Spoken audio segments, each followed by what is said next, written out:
All right, I'd like to call this meeting in order at 2:03 p.m. Clerk, please call the roll. Councilmember Kaplan, Councilmember Dickinson, Councilmember Pluckybaum is expected momentarily. Councilmember Maple. Here. Mayor Pro Tem Guerra is expected momentarily. Councilmember Jennings. I'm here, Madam Clerk. Councilmember Vang. Here. Mayor McCarty is expected momentarily, and Vice Mayor Talamantes. Here. Thank you. You have a quorum.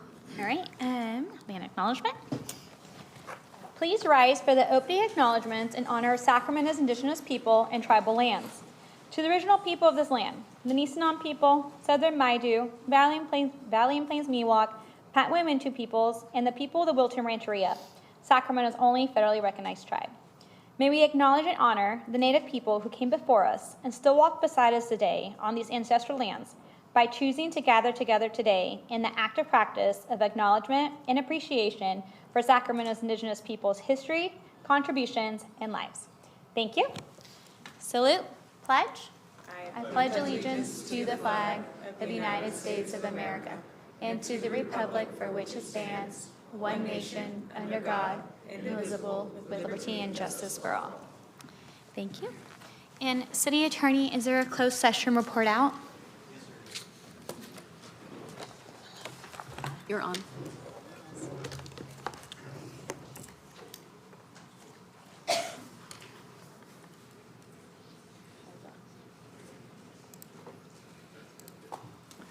In closed session regarding public employee discipline dismissal release, the City Council voted to terminate the employment of the interim director of the Office of Public Safety and Accountability, effective immediately. The action was approved by unanimous vote. That's all. Thank you so much. All right, and now we will have special presentations by Councilmember Jennings, 50th anniversary of Green Haven Soccer. Vice Mayor, we're going to move that to 5 p.m. this evening. Oh. Per request of the council member. Got it. Okay. I do not see any soccer players in the crowd, so that makes sense. All right. So consent calendar. Do we have members that would like to speak on any items? Councilmember Maple? Comment on item 4, please. Okay. Councilmember Kaplan? Yes, comment on item 4 and 13. Seeing no other members signed up to speak, we will start with Councilmember Maple on item 4. Thank you, Vice Mayor. I just want to say that, I'm very excited about the CalVIP grant. This is something that we're glad to see. It's about over $5 million coming into the city, going towards violence prevention programs. We know it's really necessary. And I'm really glad that myself, Councilmember Jennings, Councilmember Vang, worked with the police department and other stakeholders on helping to develop this idea and move it along, and really excited that that's where we landed. I do want to say just a note on this, that as a part of those meetings that we held, one of the things that came out of them is that we really think that there needs to be a comprehensive violence prevention strategy as a city. We do obviously have the Office of Violence Prevention that does a lot of really great work. We have a lot of organizations that are doing that work every day on the ground.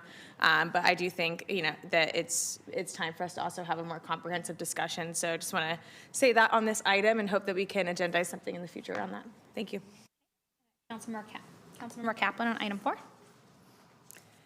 Thank you, Councilmember Maple. I will absolutely agree. I've brought up before, I think even to break it down, where I think we need a comprehensive youth violence prevention report. If you look at what Baltimore did in their programming and saw the big change, I think, and that's something I've talked with OVP and had in my roundtables of meeting with individuals talking about youth violence prevention. I think having something tangible written down, I would be incredibly supportive of. And on this CalVIP item, not right now, Chief, but I'm really interested because this kind of changes the process and does referrals through school districts. School districts are a little hazy on how that will work, so I would love to hear, always the devil's in the details on the implementation, and I think school districts need a little bit more guidance. What exactly does this mean, since this is an added extra step that they need to take that I'm not sure they understand they actually need to take it.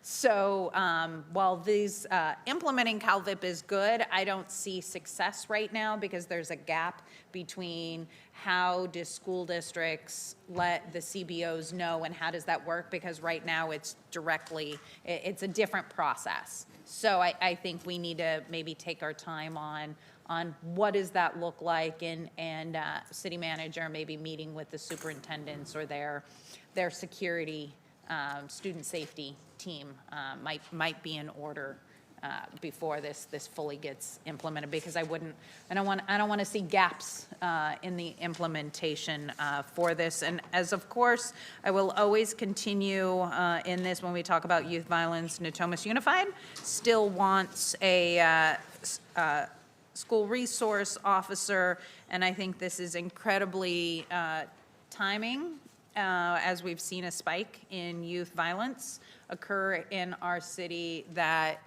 we see how we can implement things, because we really do need to address youth violence that appears to be on the rise in the number of guns in youth hands under 24. How do we address that? So I am very supportive of this. I will move consent and hope that we can get a report back, whether from you, Madam City Manager, or Chief, on how the implementation is with schools. I also want to echo Councilmember Kaplan's comments just on the SRO for Natomas Unified, especially with these dollars, working directly with each other to make sure we have better outcomes for our kids. Over the weekend, I did have a 16-year-old young person that passed away in my district, and I always think, well, what are we doing and what can we do better? Because at the rate that we're going, it's just extremely unacceptable, and we have to work together to help our community. So I'm happy to second it and appreciate the direction from my council colleagues. And then item number 13, Councilmember Kaplan. Thank you, Vice Mayor. Just, I really want to appreciate staff and everything that they're doing, as this is implementation as part of the river arc and getting more capacity. And one of the things I just want to clearly say that I had asked staff and gotten clarification on, because when we talk about water and increasing our capacity, some look at it, oh, that means there's more capacity for growth outside the city. I just want to make sure it's stated on the record that the county is not participating in this. This is only the city, and it's not for purposes for any other development that is outside the city boundaries, but really just helping manage water, flood control. But I just wanted to state that for the record. Good. Okay. All right. Thank you. And is there public comment on? I have no speakers on the consent calendar. Okay. All right. Thank you. So all in favor, please say aye. Aye. Noes? Abstentions? 2 abstentions. Or 2 absent. Yeah, 2 absent. Guerra and McCarty are absent. Okay, sounds good. All right, so we will move along to public hearings, and we have item number 16, 2025 Urban Management Plan Update. Do I need to open the public hearing? Okay, I'd like to open the public hearing. Oh. Welcome. Okay, you're good.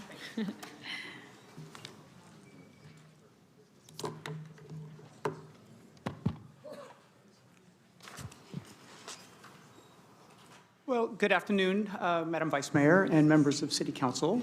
My name is Brett Ewert with your Department of Utilities, Water Supply Supervising Engineer, and today we'll be conducting what I would say is a somewhat regular hearing. We do this every 5 years. It's procedural. We are going to be considering our Urban Water Management Plan and then our Water Shortage Contingency Plan. We last updated this in 2020, and this council heard it in 2021, June. Right around this, about 5 years ago. So high level, just for the audience and for City Council, what is an urban water management plan? It really is, it's one of our long-range water supply planning documents, probably the most public-facing. It's really, while we may slice and dice all the water information and projections on demand and water supply into all sorts of categories, in its essence, we are simply comparing what is our water supply portfolio versus what are the demands for water over a significant period of time. We're looking to 2050 in this particular one. We'll identify, I mean, we do get into the granularity, identifying some of the water supply practices, where is water predominantly used in the city, for what purposes, but in essence, it is to the state and to our entities of our public to ensure that we can say we have an adequate supply of water for our drinking water resources. Into some of the details, it is also where publicly we will identify our water efficiency practices. We will report specifically in this document. 5 years ago, we hit an important milestone, which is what we called 20 by 2020, where we needed to show that we had met a 20% reduction by 2020, and we hit that with flying, with sailing through it.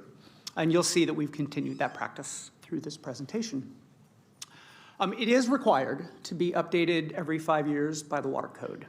It also requires this public hearing and adoption by City Council before we can deliver it to DWR for their consideration. It is a key component, a foundational document of our water supply assessments, and is mated very tightly with our general plan. So developments of any material size here in the city will be required to prepare a water supply assessment. That water supply assessment relies upon this urban water management plan before you can move forward. So, important document. If we look back to 2020, I would offer to this council not many changes in the statute, frankly, none at all. Minor tweaks in the guidance. The team that helped us put it together actually worked with the state of California to develop the guidebook on how to prepare and submit these urban water management plans. There are details within here. I mentioned our water supply demand and supply. We include a water shortage contingency plan that also needs to be updated. It needs to be aligned with the groundwater sustainability plans and SIGMA, which it is. And again, we provide updates on our water conservation targets. Just some high-level takeaways for this council and for the public. We are seeing a minor increase in our water supply portfolio. This rests on agreements that the city entered into in the 1950s. It's a slight ramp up of our portfolio, which is good news. We continue to be below our targets and meeting the state's not only past water efficiency targets, but its current ones as well. Right now, we're about 29% below our 2020 targets. So the community continues to respond to calls for water efficiency and wise practices. We are well positioned within our water supply portfolio, our water rights, to meet all the demands identified within our general plan through 2050. So that's another good takeaway. I will acknowledge, though, and the nuances within this plan, is that we recognize openly, climate pressure on water supplies throughout the state of California. Absolutely. I'll discuss it near the end a little bit, some of the things we're thinking about as we adapt to climate change, warming temperatures, and impacts on our snow reservoir. I thought this whole presentation could probably just look at this, particular illustration. So you see on the bottom, it's unitless, frankly, on the vertical axis. You've got a couple different things going on here. You've got your rainfall over a significant period of time, back to the early 1900s, identifying some of the significant droughts, the pandemic, economic downturn. You see for a significant period, the vast period of time for the city of Sacramento, the rise in the demand for water was roughly paired with the rising population. Not a surprise. Though I will say, in the early 2000s, right, things have changed progressively since 2000. We've been increasing our water meters, right? That is, universally deployed throughout the city. Public awareness has risen. Some of the statutes have been passed looking at water conservation. So you see in around, say, 2008, really sort of a divergence of the demand for water. That coincided with the economic downturn in those period of years. You see a mild increase. This would be the green line. Of course, population stabilizing a bit in 2009 and then starting to rise again. Then we hit the 2014, 2015 drought period. But ever since then, you have seen the public continue to hold on its water efficiency practices, And that's where you see that disconnect. So the community has responded to that call to be careful with our supplies. The other item that council we ask consider today is the adoption of our water shortage contingency plan, also required by statute. It's 6 different stages. That is something the state of California insists upon. This plan is aligned with the requirements of the state. City Council has actually enacted this water shortage plan a couple of times in our prior droughts. Examples, stage 1 might be city-owned parcels would restrict its water use, increasing our public outreach campaign. The previous couple of droughts, City Council has enacted a stage 2 water shortage plan. That would be increased patrols, the aforementioned increase in public information. We might also, we would fine folks for water misuse. When you get out to say, you know, the stage 5, stage 6, that's where something dramatic probably occurred. You know, an earthquake, for instance, may have demolished a water treatment plant, and you'd be looking at health and safety water. That's not something we've ever done here. Overall, I would say this water shortage contingency plan is really just an extension of the past. Our past one was also aligned with the state requirements. This one is as well. Public outreach is a key component of this urban water management plan. As I mentioned, this is one of our most public-facing documents. This just gives you a sense of the requirements that the state laid out for us. We followed that. What you don't see on here is some of our outreach within the water forum community. This council may recall we adopted the water forum agreement, as did all of the other agencies and stakeholders of the water forum. One of the areas of interest in the water forum and the stakeholders was an earlier look at this document, more time to think about it, consider it, evaluate the contents. So we provided a 30-day draft to the entire water forum membership for their consideration. At this point, though, we've received no comments at present. So moving forward, this is really about our last slide before we move to the hearing. I can look with a degree of confidence, all I like, at a broad water portfolio from a water rights perspective. We have entitlements on the Sacramento River, we have entitlements on the American River, we have groundwater resources, but we can't make it rain. We can't make it snow. And so your staff continues to lean into evaluations and considerations moving forward. I'd mentioned the water efficiency measures. Those are tightening over time. That will take continued outreach and effort, rebate programs, engagement with our community to meet those targets. The jury is out, I would say, and you may have recalled this from the water forum discussion, on whether it will be wetter or drier in the future. This plan looks out to 2050, but we have climate models looking out to the end of the century. The one area they agree on, though, is that our snowpack is in peril. That is our largest reservoir in this region. By mid-century, probably a 60% decline in snowpack water equivalent. By the end of the century, perhaps 70%. One of my colleagues, and this gets to this point of groundwater banking, one of my colleagues likes to say, if you can't store it white, you need to store it wet and underground to that point.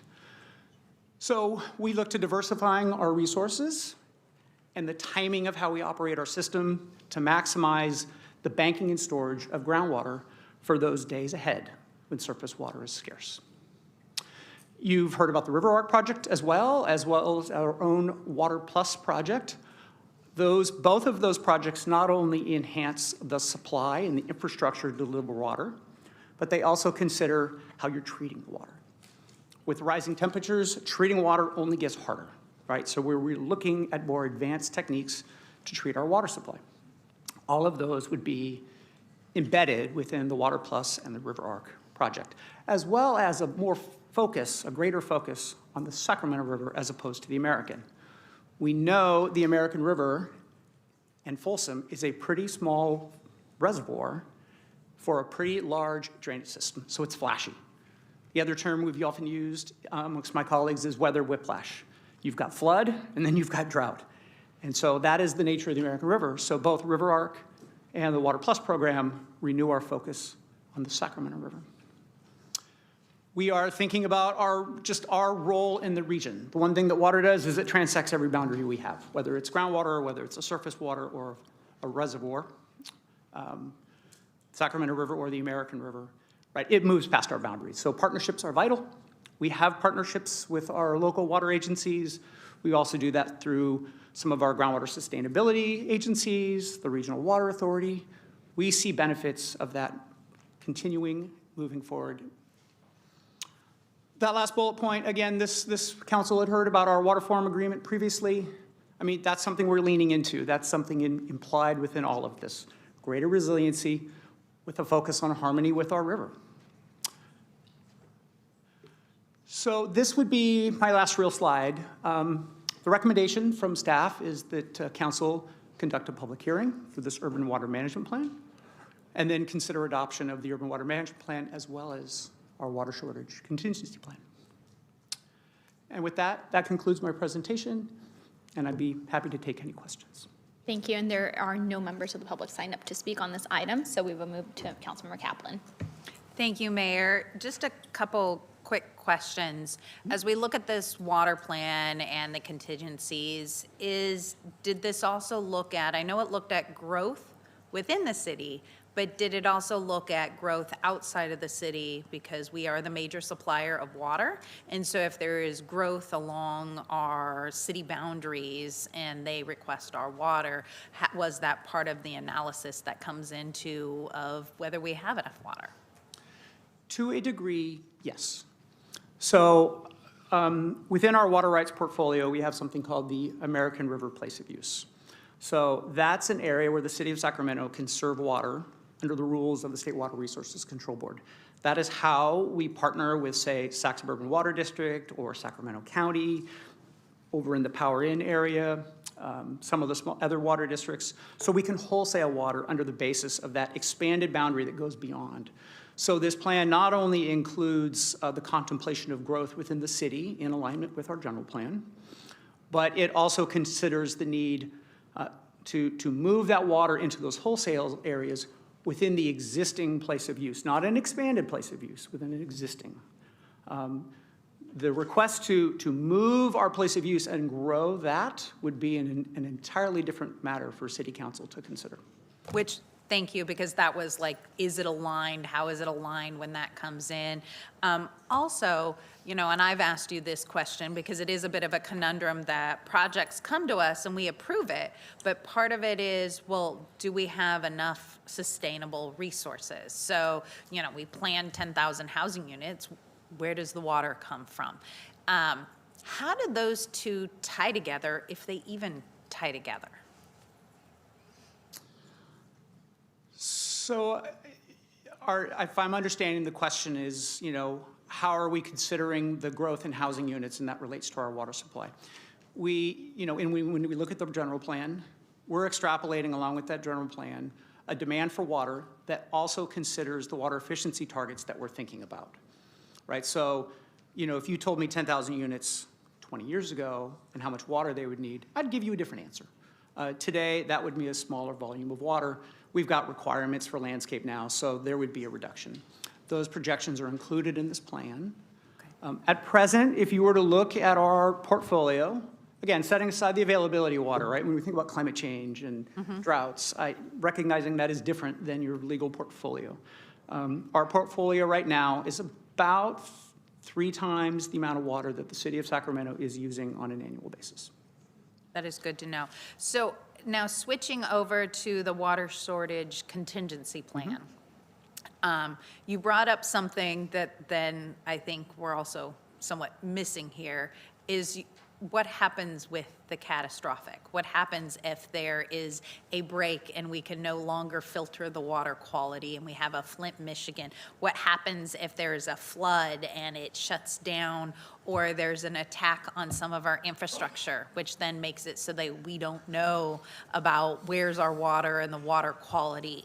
Do we have, because that's not something I would want public, but do we and have we prepared for that would look like if something catastrophic was to occur. Yeah, I can sense my operations teams somewhere behind me, just eager to jump up and answer those questions. We certainly have an array of emergency response plans, certainly. One of the benefits of being in the city of Sacramento is that we are at the convergence of two rivers. So we have two different water treatment plants, right? If one goes down, we have another. That's not a common benefit for a lot of water agencies, to have those multiple sources. Each of those facilities can operate, there is no public feed into the telemetry to operate these things. So, things like cybersecurity are of vital interest to members of our team. In fact, that's their sole focus in working for the department. The diversification, including groundwater, that is also something, not only as we move forward to constructing wells, we're also thinking about where they go. So when the water treatment plant maybe is turned off, it's still distributed in such a way that we can serve our community that kind of emergency supply. That is one of the additional benefits of a river arc type of project. It is now a third point of diversion for surface water. And so if for some reason you had some catastrophic failure on the American River or a Folsom Dam failure, you've now got a facility that is north of the confluence of those rivers. And so that adds to the robustness. Robustness, in my mind, you can either build a really nice widget or you can build a couple of them, right, to get the kind of redundancy. So River Arc provides redundancy. Perfect, thank you. I know I have a couple more colleagues, but I'll also close the public hearing. Wonderful. All right, and I think those are really good questions, just because, water rights, it will continue to be one of the most controversial political issues of our lifetime. I recently read the Sacramento Bee, and they talked about Sacramento area districts clashing over water supply with the Citrus Water District and San Juan Unified. And then I saw Cap Radio, I forgot what, New York Times, and I was reading about Arizona and Nevada having their own water issues and water fights. And so it's good to see that the city of Sacramento is proactively planning our direction and our future here in the city of Sacramento limits to protect our residents and be able to provide safe, drinking, clean water. So thank you and your team for your good work. Yeah, Vice Mayor, if I could add, I'll just go back one. Oops, I'm not going to go any farther here. Okay, maybe the clerk can help me with going backwards here. The finishing slide where we talked about, maybe testing some of our vulnerabilities and moving forward. We do anticipate, so our water rights are up for review within the next handful of years. By the time we come back for our next urban water management plan, the city will have come to this council with some thoughts on how to engage with the water board on the nature of our water rights moving forward. I mentioned the climate concerns that we have. It has been easy historically to take this for granted, but we are now testing the vulnerability tributary by tributary. We have water that not only is coming in through the river, but it's stored in some of those reservoirs up in the SMUD facilities, up in the Upper American River Project. So, are you vulnerable from this tributary or that tributary or that tributary? That's an element that we are thinking about within our water rights and also to be ensuring the reliability of supply for our customers. Yeah. And I do have a question on that with climate change and the rise of AI, data centers, database centers. These database centers require so much water to keep it cool and to keep it going. And what you're seeing across the country is cities facing water supply shortages. And the amount of water it takes to, anytime you put a question into your ChatGPT, it takes like a water bottle, I believe I read. Do we have a plan as a city of Sacramento on what that looks like for us if a project of that magnitude were to come into our area? Well, certainly, a project of I mentioned material size would have to go through its own water supply assessment. The Department of Utilities doesn't necessarily pick the balls and strikes on, what the business is, right? We're here to serve water subject to the policy direction of this city council. We are certainly aware of the controversy around water and the data centers. And I think I will just offer from my own personal perspective, it brings up some interesting social questions. Do we have a robust supply? Yes.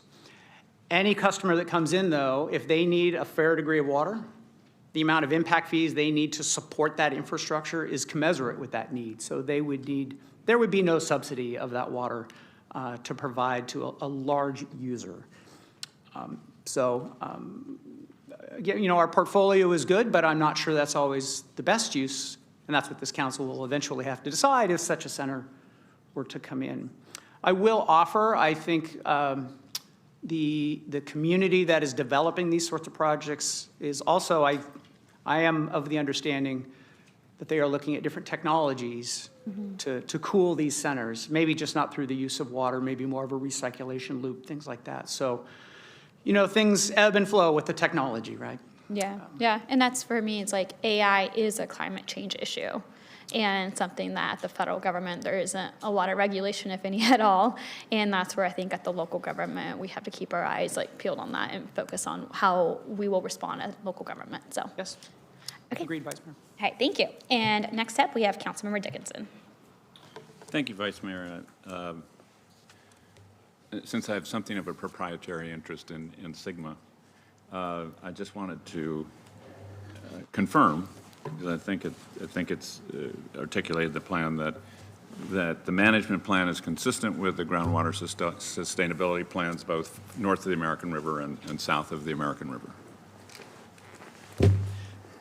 Yes. So the City of Sacramento is a signatory, a founding member of both the Sacramento Groundwater Authority, Right. Which Councilmember Kaplan sits upon, as well as the Sacramento Central Groundwater Authority. We engage in both. Our water demands or our extractions are, you know, we embedded in those plans what our vision was for groundwater resources for the City of Sacramento. Some years back, we went through a groundwater master planning process. We went through a CEQA process. This council saw to approve an EIR, articulating that interest in groundwater for reliability for the city. Those demands were embedded within the groundwater sustainability plans of both agencies. So they are included as well. Okay, thank you for that. And then with respect to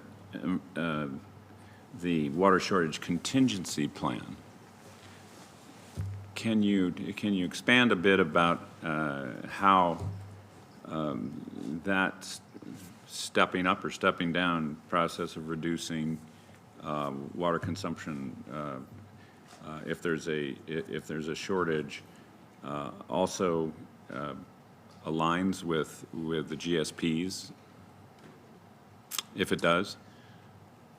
So whenever we enact these water shortage contingency plans, in my experience, the two times, in my personal experience, both of those have included the decision of this body. In some cases, there was the state of California, I'll say, insisted upon it, at least some level, maybe a stage 2. And this council agreed with that and saw fit to press that forward. We have enacted water shortage plans or at times when it wasn't insisted upon, though, as well. Again, a decision of this body. Without having to think specifically about, let me back up, we have enough operational flexibility within our system that during the middle of summer, we have enough capacity in our surface water treatment plants to turn off almost every groundwater well in the city if we needed to. We need to make sure there's enough pressure, right, so you continue to have levels of service for your community. But nearly every well could be turned off operationally.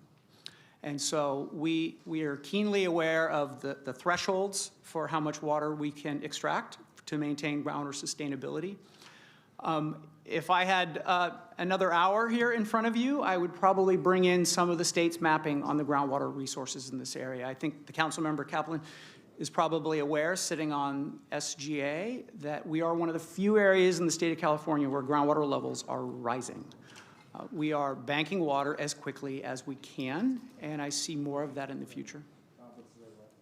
Okay, that's thank you. That's good to know that we're actually banking water. You know, Sigma is actually inspired significantly by SGA when it was originally created. So I appreciate that. And obviously, we need to meet flow standards on the American water temperature requirement. I mean, there's a lot of factors to balance. And so I can imagine that those can be challenging in a water shortage or a drought period. And so my question really was just whether, I was focusing on the groundwater side, but on the surface water side too, since you said you could almost stop drawing groundwater if you needed to, that those are all elements of the calculation of what water you would use, as well as implementing reductions in demand. This was a rich conversation in the water forum negotiations. I would say all stakeholders within the water forum appreciated that the core mandate for the Department of Utilities, if you will, and frankly any water agency, is making sure that residents have clean, safe drinking water. Nobody had issue with that. So if one were to pull up the city's water forum specific plan, our particular agreement, there's acknowledgement by all parties that we need to meet a level of service for our customers. But what we also openly offer to all the stakeholders is, to the degree that we have the flexibility, probably not well known by everyone in the community, but the 100 square miles of the city of Sacramento is essentially one big pressure zone. A drop of water can move from north to south, east to west. And so to a degree, operationally, we can shift from one river to the other river, and we have done so in the past. When conditions on the American River are stressed, even if we are below some of our regulatory diversion guidelines, we have the ability to shift some over to the Sacramento River preferentially. Sometimes we work in collaboration with our federal partners to align with some of their statewide requirements for their drought plans, if we can shift from one facility to the other. So not only different sources, but different facilities as well. Mm-hmm. Right. Well, you have to have that flexibility, obviously. So I appreciate that. Did you move the item? I did. Oh, Open and close the public hearing. And Move the item. Move the item, and I'll second. All right, well, you. we will have to continue this item in a second. We do need 8? No? Oh, not this one. Oh, okay, never mind, just kidding. I thought we needed 8 votes on this one. It's the next item. Okay, so we have a motion and a second. All in favor, please say aye. Aye. Noes, abstentions, and 3 absent. Yes, you have Maple, Guerra, and McCarty absent. Okay. Thank you, Vice Mayor, City Council. All right, thank you so much for your presentation. All right, next item is number 17. I'd like to open the public hearing on the citywide landscaping and lighting assessment district.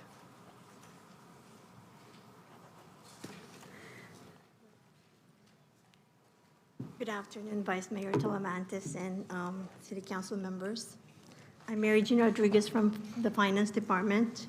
The item before you is the public hearing for the citywide landscaping and lighting assessment district annual proceedings.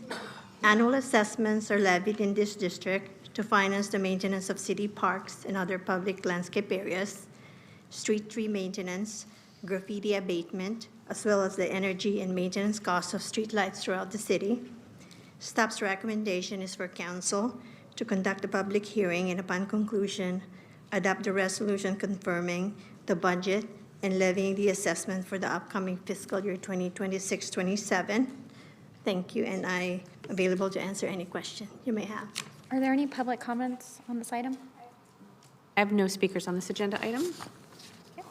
Councilmember Kaplan. I will open and close this public hearing and appreciate the due diligence staff does for making sure and being aware that many of the areas our lighting districts and maintenance districts in are in disadvantaged areas that can generally least afford increases. So thank you for maximizing the output and minimizing the amount of the increase. Okay. Councilmember Dickinson. I just have a question. You've got a fund balance of a little under $6 million. You're proposing, if I understand what you're presenting, to use about $416,000 of that. Is there a longer-term strategy? Obviously, we're very constrained in funding versus desire or demand with the lighting and landscaping districts, and this one in particular. Is there something about that you see over the years in terms of using the fund balance, or are you just trying to maintain year to year? Tell me what is the plan? It's technically, it's a combination because the fund balance can be used to future funding of those unfunded, maintenance it's not a priority, so that could be used. But the initial decision-making is actually the department actually managing this budget. So we establish the budget for them, and they're the one who actually control the spending for the year. Okay, so you're just looking at it from the budget standpoint, not the operating standpoint? Yes. Okay, I got it. Is there anyone here who can answer the question I've raised? Anybody from Public Works or Parks that can assist, please? Okay, let's see. Yeah, got the mats. All right, we're going to the mats. I see. Matt, Okay. welcome. You have until November.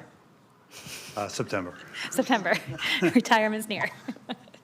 Good afternoon, Vice Mayor Matt Arman, Director of Public Works. So it really depends on the pricing and the level of service, right? So we are taking a huge initiative to reduce our medians at this point in time, to take out the grass areas and refocus our funding towards actual giving the level of service that we want, right? Because during some years, we went from monthly service to back down to biweekly service. So we're in an operating situation. We only have the limited amount of funds that we have, and we need to put all that work into that money. I appreciate that, Matt, absolutely, but, here comes Pete. Okay. Good afternoon, everyone. So one of the other things I just want to point out is we have been drawing down this balance every year. So, part of it is trying to maintain that level of service, like Matt had been talking about. Is that really the plan, is do what you have to do while you have the money to maintain level of service? Is that? Well, Well, we're like I said, we're taking high maintenance areas out and we're putting low maintenance areas in. So we're taking some of that money and buying into that as an investment.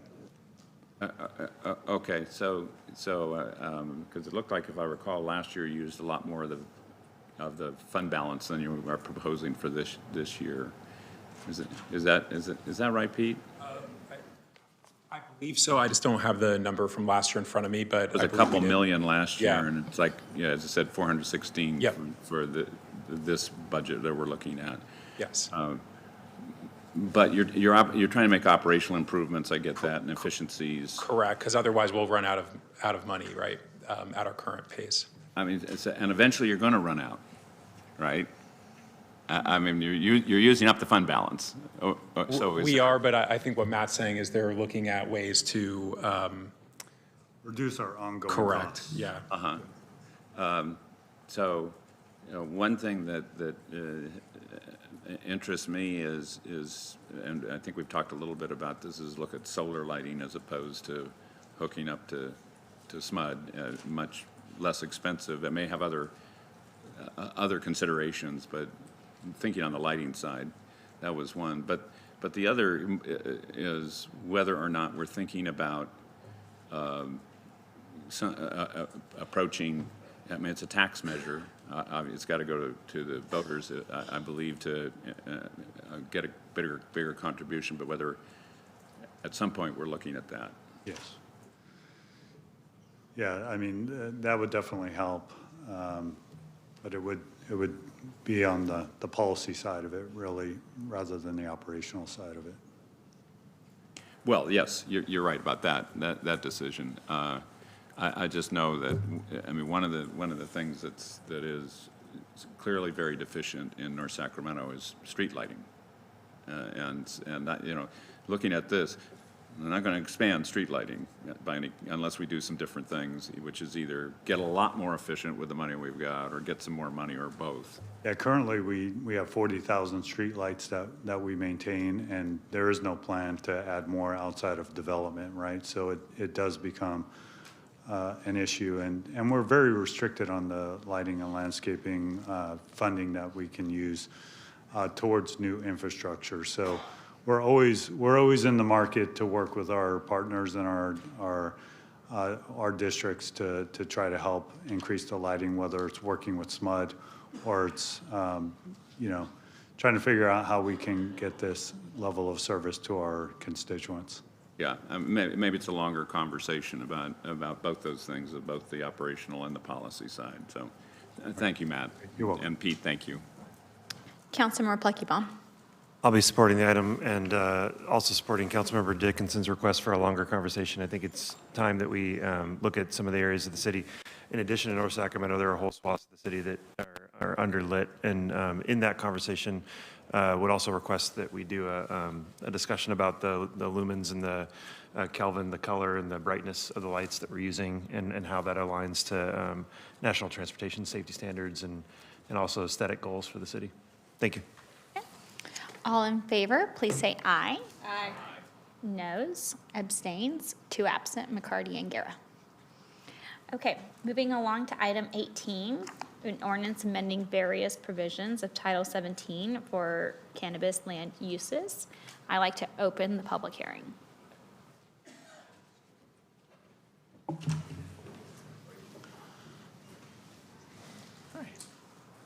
Good afternoon, Vice Mayor and council members. My name is Kevin Collin.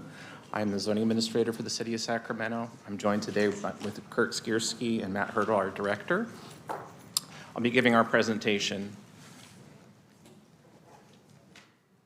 By way of overview, I'll first touch on the background for this work, summarize secondly the ordinance for consideration this afternoon, and then conclude with the staff recommendation. For just over 4 years and over more than 24 meetings, the city staff, including the finance department and community development department, have been working on various policy questions directed by council related to the regulation of cannabis from a business perspective and a zoning perspective. I'm today presenting an ordinance that pertains to the zoning aspects of cannabis. And more recently, back in September, we were before you seeking direction on what should an ordinance contain for the zoning aspects. We received your feedback at that meeting and then subsequently returned with an ordinance in November. And at that meeting, we received further direction from the council, which I will summarize and which we have strived to incorporate into an ordinance for your consideration this afternoon. I could distill the conversation, the discussion and direction at that November meeting into 2 topics, first being sensitive uses and the buffers, and secondly being the permit type. And I'll address each of those in sequence. At our last meeting, we received direction to include certain sensitive uses, which are on the slide before you. Those are included within the ordinance today, and there's a few changes in terms of additions that are also in the ordinance. These are buffers from which cannabis businesses are 600 feet, which I'll address the distance in a moment, provided different permit levels of review. So we have K through 12 schools, parks, community centers, libraries, museums, rehabilitation centers, youth-oriented facilities, and with the additions of other dispensary and church and faith congregations being added to the ordinance. You may recall at the November meeting, we did have a significant number of speakers on those last 2 topics. Staff subsequently met with groups from both of those topic areas and received additional input, which we have addressed in the staff report to explain the rationale why we felt including those was appropriate within the recommendation today. To summarize what this means for business types, the zoning aspects of cannabis apply to different business types. All of the sensitive uses that I just described would be applicable to dispensaries. So these are storefront dispensaries. We have many other business types. Production is an umbrella for the manufacturing aspects of cannabis, as well as testing is applicable to a K through 12 school. Schools are a mandatory prohibited buffer across the board. Additionally, at our November meeting, there was discussion on a motion that pertained to a proposal to differentiate between the sensitive use buffers for schools, to add a subcategory of high school and increase that distance from 600 to 1,000 feet. We've addressed this in the staff report, should there be a motion to include this in the ordinance.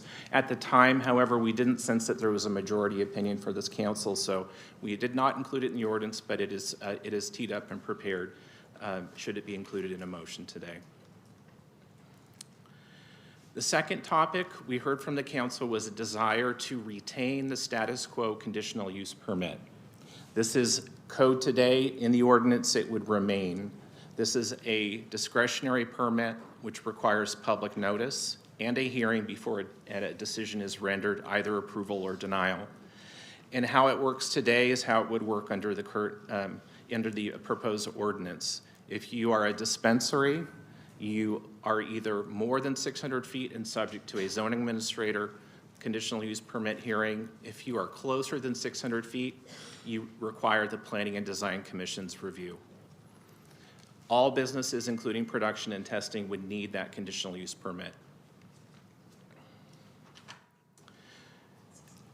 We've presented a graphic like this previously to help the community and our decision makers understand geographically what that means. The map on display here shows properties that we have identified that are located either within the 600-foot buffer or outside of that, so being either subject to the zoning administrator level of review or the commissions. With that, I'll keep it short. I'm here to answer any questions you may have. We are recommending that you pass a motion adopting the ordinance, including the CEQA determination. Okay, and how many members of the public do we have signed up to speak? Vice Mayor, I have 27 speakers. I believe you've already opened the public hearing, I correct? did. Thank you. Okay, we will do public comment first, and then we'll take it back to the council members. Thank you. As I mentioned, I have 27 speakers. Feel free to line up in the aisle beat in the middle. Nick Karas, Dale A. Burney, Tillman Whale Jr., Natalie Price, Pastor Ronnie Walton. You have 2 minutes to address the council, and the timer is on this display behind me.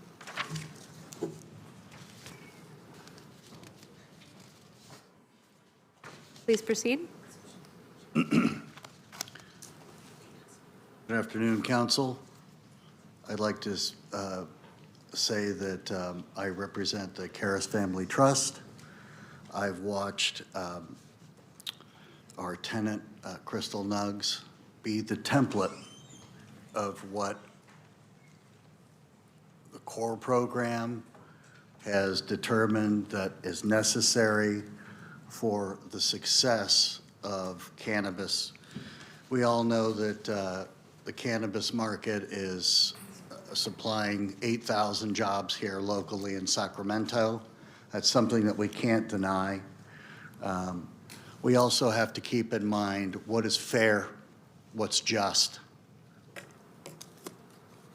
The Sacramento City Council was the ones that had the guts to go with the core program, to put aside the stigma. We just really don't want anything further to slow down the process, slow down the permitting. We're definitely in support of the city council and the guts they've had in order to bring this matter to the front, and I hope to see a positive vote. Thank you. Dale Burney, then Tillman Whale. Good afternoon, Vice Mayor and council members.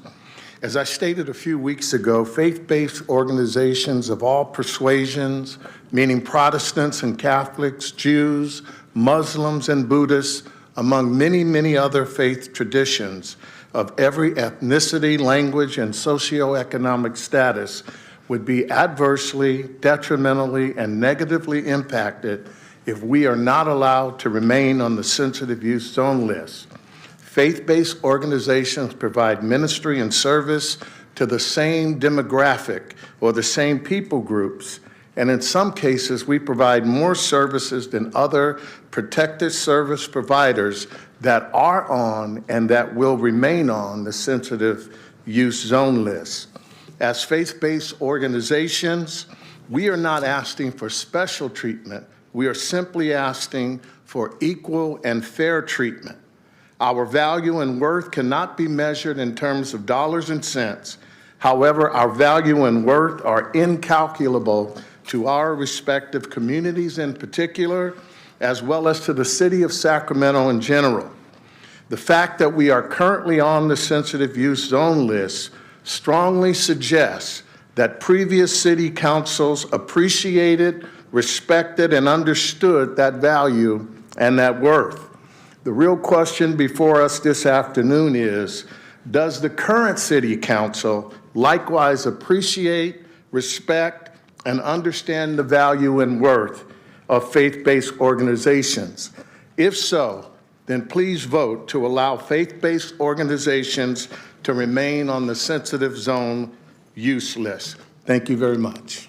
Next speaker is Tillman. Following Tillman is Natalie Price, Pastor Ronnie Walton.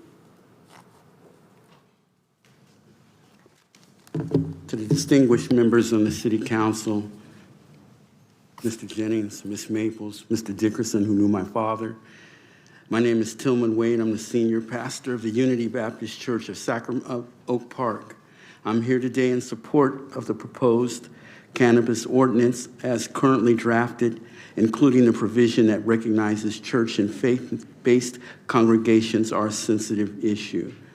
The ordinance protects schools, parks, libraries, community centers, museums, youth-oriented facilities, and substance abuse rehabilitation centers because they serve families, children, and vulnerable populations. Faith-based organizations serve these same people every day. Thank you. Natalie Price.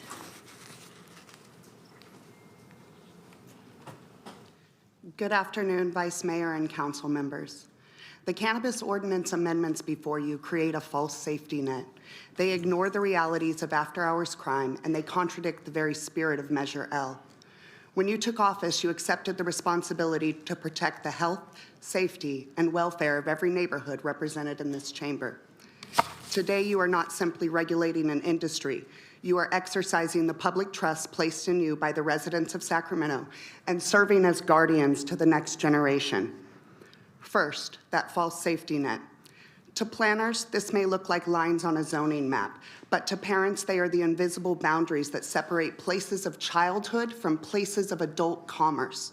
In 2026, children do not only learn in traditional school campuses, they learn in our churches, our libraries, community centers, museums, homeschool cooperatives, and parks.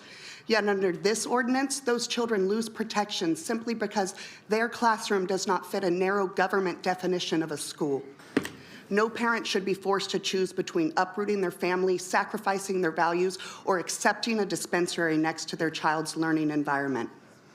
Proponents argue that neighborhood buffers must be reduced to create more opportunities, but I'm sure we all agree that safety cannot become the variable we sacrifice when convenience is difficult. The 4:30 a.m. raid last month, ending in a death, shows us that conditional use permits don't come with a crystal ball. And when you move dispensaries closer to homes, daycares, churches, and youth-serving facilities, those risks come closer as well. Measure L dedicates nearly $10 million annually to childhood education and youth drug prevention, yet today you are considering allowing dispensaries next to the very centers receiving those funds. On one hand, this council invests in children, but with the other, you may reduce their protections. I ask you today to vote no. It is the responsibility of the council. Thank you for your comments. The next speaker is Pastor Ronnie Walton, then Deanna Garcia.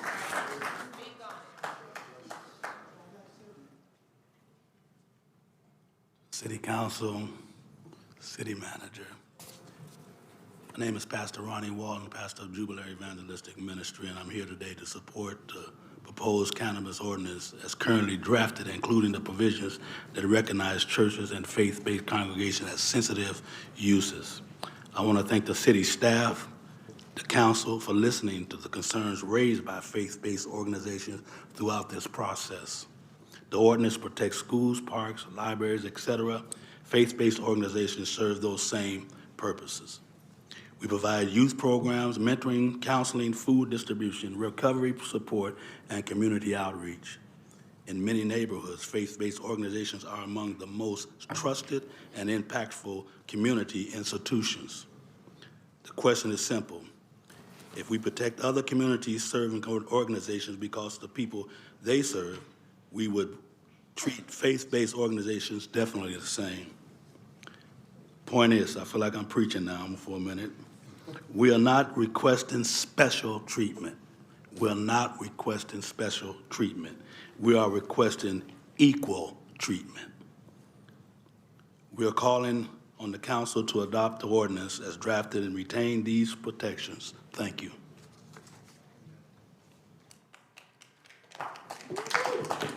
Deanna Garcia. Deanna.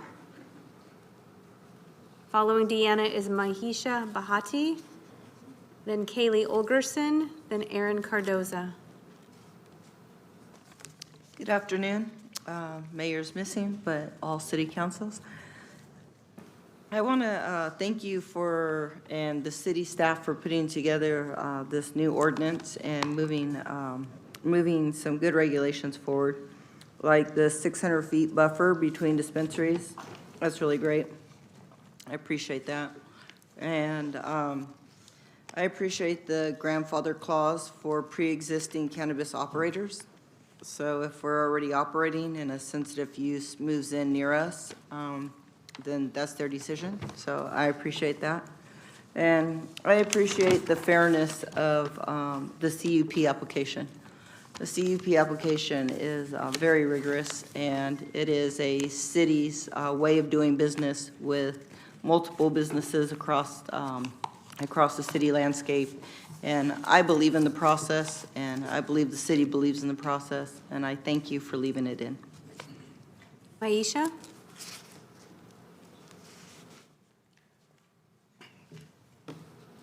Good afternoon, City Manager Smith and Council. My name is Maisha Bahati, and I'm the owner of Crystal Nugs. We are a cannabis delivery and dispensary, and we're located here in District 4. First off, I would like to thank staff for including protections for existing dispensaries when a new sensitive use moves in. I also appreciate Councilmember Guerra for helping to elevate that issue during council conversations, because businesses should not lose out on future opportunities based on circumstances that have changed after we were lawfully established. I also want to recognize that protecting youth is a priority for the council, and I agree that not every community is appropriate for a cannabis business. I also feel like Councilwoman Kaplan's buffer increase to 1,000 is fair and reasonable. I believe there is room to strengthen protections around youth while still preserving a meaningful CUP pathway. 4 years ago, I went through the CUP process. It took us 6 months, cost us nearly $40,000, required extensive public notice, community outreach, and we also had a planning and design hearing. It also involved multiple layers of city departments. I've heard that the CUP process described as a loophole, but as someone went through it, I respectfully disagree. CUP is not something that we actually look forward to doing. It's long, it's expensive, it's heavily scrutinized, it involves multiple layers of review, but it works. Today, my business stands as factual evidence that a highly visible cannabis dispensary can reside and coexist next to a sensitive use. During our public hearing, we had 33 letters of support and 7 opposition. Opposition included we were going to bring crime, homelessness, a nuisance to the area. Guess what? 3 years later, none of that has materialized. So I'm just here to ask. Thank you for your comments. Your time is complete. Our next speaker is Kaylee Olgerson, Aaron Cardoza. Following Aaron is Daryl Collins.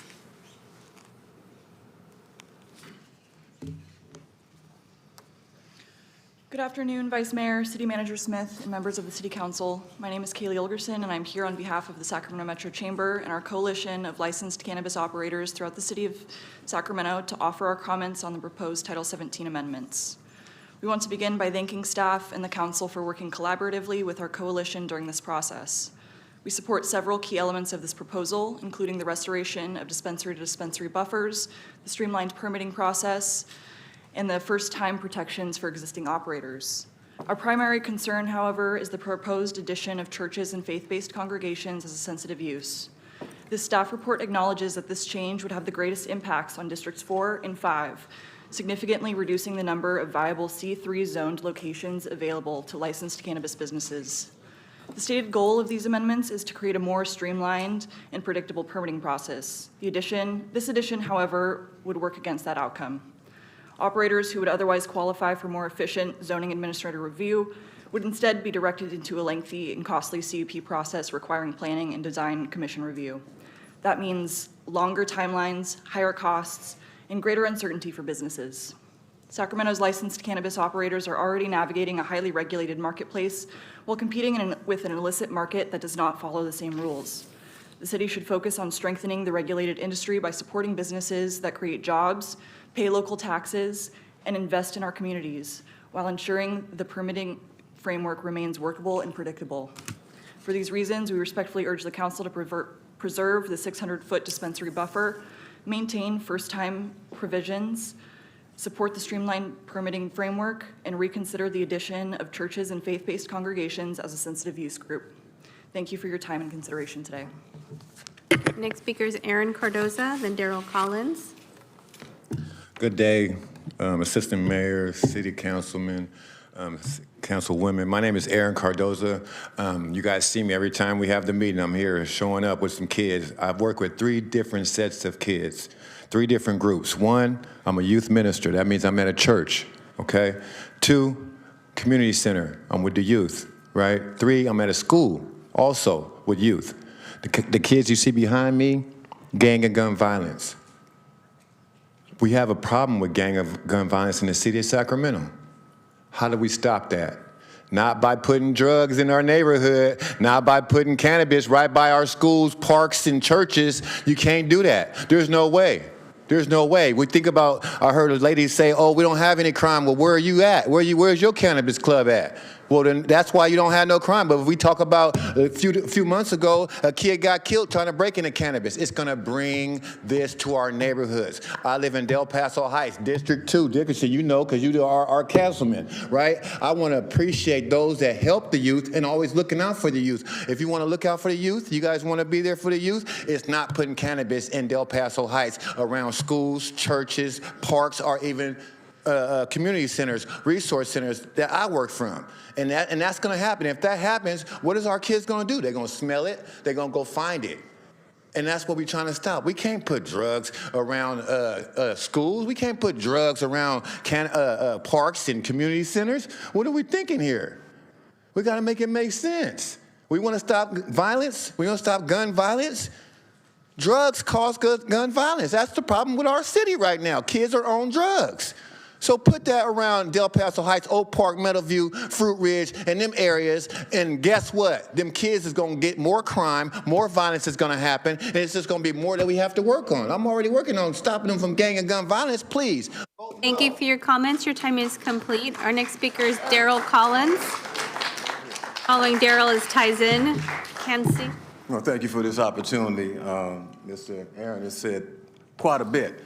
But I'd like to ask, I know all y'all got kids, grandkids, family members, babies. How many of y'all want drug selling and activity around your babies at your schools? I doubt it. You know, we look at DARE, Drug Abuse Resistant Education, DARE, and that was established in 1983 by Los Angeles Police Department to keep drugs away from our babies. Now, it'll be quite interesting to see how this goes, but I'm not gonna be long. We think about the root of all evil, the love of money. So this is about money. We're not thinking about our babies, we're thinking about money. Nah, don't work. We need to think about our babies. If that was your baby, Cannabis store down the street, you ain't gonna allow that.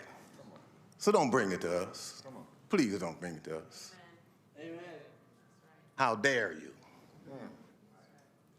Thank you. Next speaker is Tyzen, then Eric. Next speaker is Tyzen, then Eric, then Pastor Terry McLean. Is Tyzen here? Is Tyzen? Yeah. Good afternoon. I'm gonna just keep this real short and simple. I recently got baptized. You know, I gave my life to the Lord. And it just breaks my heart that you could just go to the park with your kids, down the street, go to a church, and just have to worry about marijuana. Having to worry about having to smell that, the toxins in the air. And shouldn't no family or no parent have to worry about walking outside with their kids and having to smell that outside? It not only affects the little ones, everybody that's around it. It affects, and it. Sorry, I'm kind of nervous. You're doing great. It like Mr. Aaron said, it brings more gun violence because people be out here trying to rob people just because of the simple fact that, oh, you got this amount of weed or you got this or that. I want that. Now somebody's life is took just over marijuana. And yeah, that's all I had to say. No loopholes! Next speaker is Eric Dostey, then Pastor Terry McLean. Close enough. It's actually Dostey, but it'll work. No, I was just going to be brief because, like I said, they really said what I was going to say. I was just going to put it a different way. I just think that we talked about earlier about how we can do things to help the youth in the violence in Sacramento. Well, this is one of the way. But I want to also make it clear we're not asking that you close down cannabis shops, which really would be my purpose. But I'm just going to say that we understand that there's a business and there's employees. We're not asking that you close them down. We're just saying, man, consider that those same people that you're protecting at the schools and the parks and things, they're the same people that come to church. So, and faith organizations. And let me just say this lastly. I don't know if any of you attend faith-based organizations, but would you like to come out there and you just counsel a child about, you know, being careful about the things that they do and walk right out and see a cannabis shop right there looking at you? We're not asking you to move it out the city. Just stay away from where it is. That's all. Thank you. Our next speaker is Terry McLean, then John Johnson. And if I can ask members of the audience, I do need you to take your seats. Per fire code, we can't have you standing in the aisles. Thank you. Good evening to everyone on the councilman. My name is Terry McLean. I'm the pastor of Pearly Gate Baptist Church, District 3.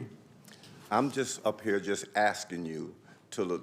You opened up your talk when you was talking about the violence have been risen. Think about why the violence has been risen. When you have drugs in your body, it alters your mind. Weed alters the mind. That's the first step to removing to what you guys was talking about when you opened up your talk. The only way that's going to happen is to allow us to do our job, you do your job, allow them to do their job. You said this, you opened up and you talked about, the Pledge of Allegiance. We are all one nation under God. And as we stand here today as one nation under God. And we are standing here because God allows us to stand here. We're not asking, as everyone said, we're not asking for no special treatment. We're just asking for a fair treatment. Not to take nothing away from nobody, not to add nothing to nobody, just to be treated fair. That's all we ask. Thank you. Next speaker is John Johnson, then John Wyndham, then Annalicia Sanchez, and Helica Sanchez. Good afternoon, Council and Vice Mayor, and good to see you all again. I'm Pastor John Johnson of the New Life Christian Fellowship Church of God in Christ here in Sacramento in District 2, and Roger is my councilman. We stand here today, as you have heard, many have come before you, just to let you know, to reiterate that in District 2, in our area, we're not going back. We're not going back. What has been done to progress ourselves away from the drugs and the robberies and the mistreatment of people within the neighborhood and the communities, we have moved away from that and have come together more as a core of neighborhood working together and living together. And especially when it comes down to supporting you as the council and supporting you as the city of Sacramento. Our areas have been cleaned up. The drugs and selling of drugs have dropped over 75% in the last 13 years that I've been pastoring this particular church in this area. Again, we need the buffer zone for over 50+ churches, and we need it now. And now's the time for you to act upon it, and now's the time for you not to stand back and say we can do it later, but now's the time for you to be responsible. Thank you very much. Next speaker is John Wyndham, then Angelica Sanchez. Greetings, Council. My name is John Wyndham, formerly incarcerated of 28 years, 11 months. I am what it is to have drugs in your community. I am what it is to have drugs and commit violence because of your mind state being altered in your community. I am now a community activist and community leader, and no child should have to decide whether they're going to use drugs or not because it's in their community.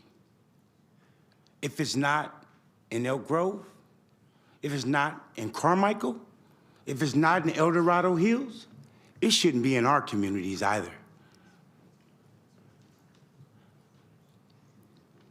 So I asked that y'all think about that. Think about these babies.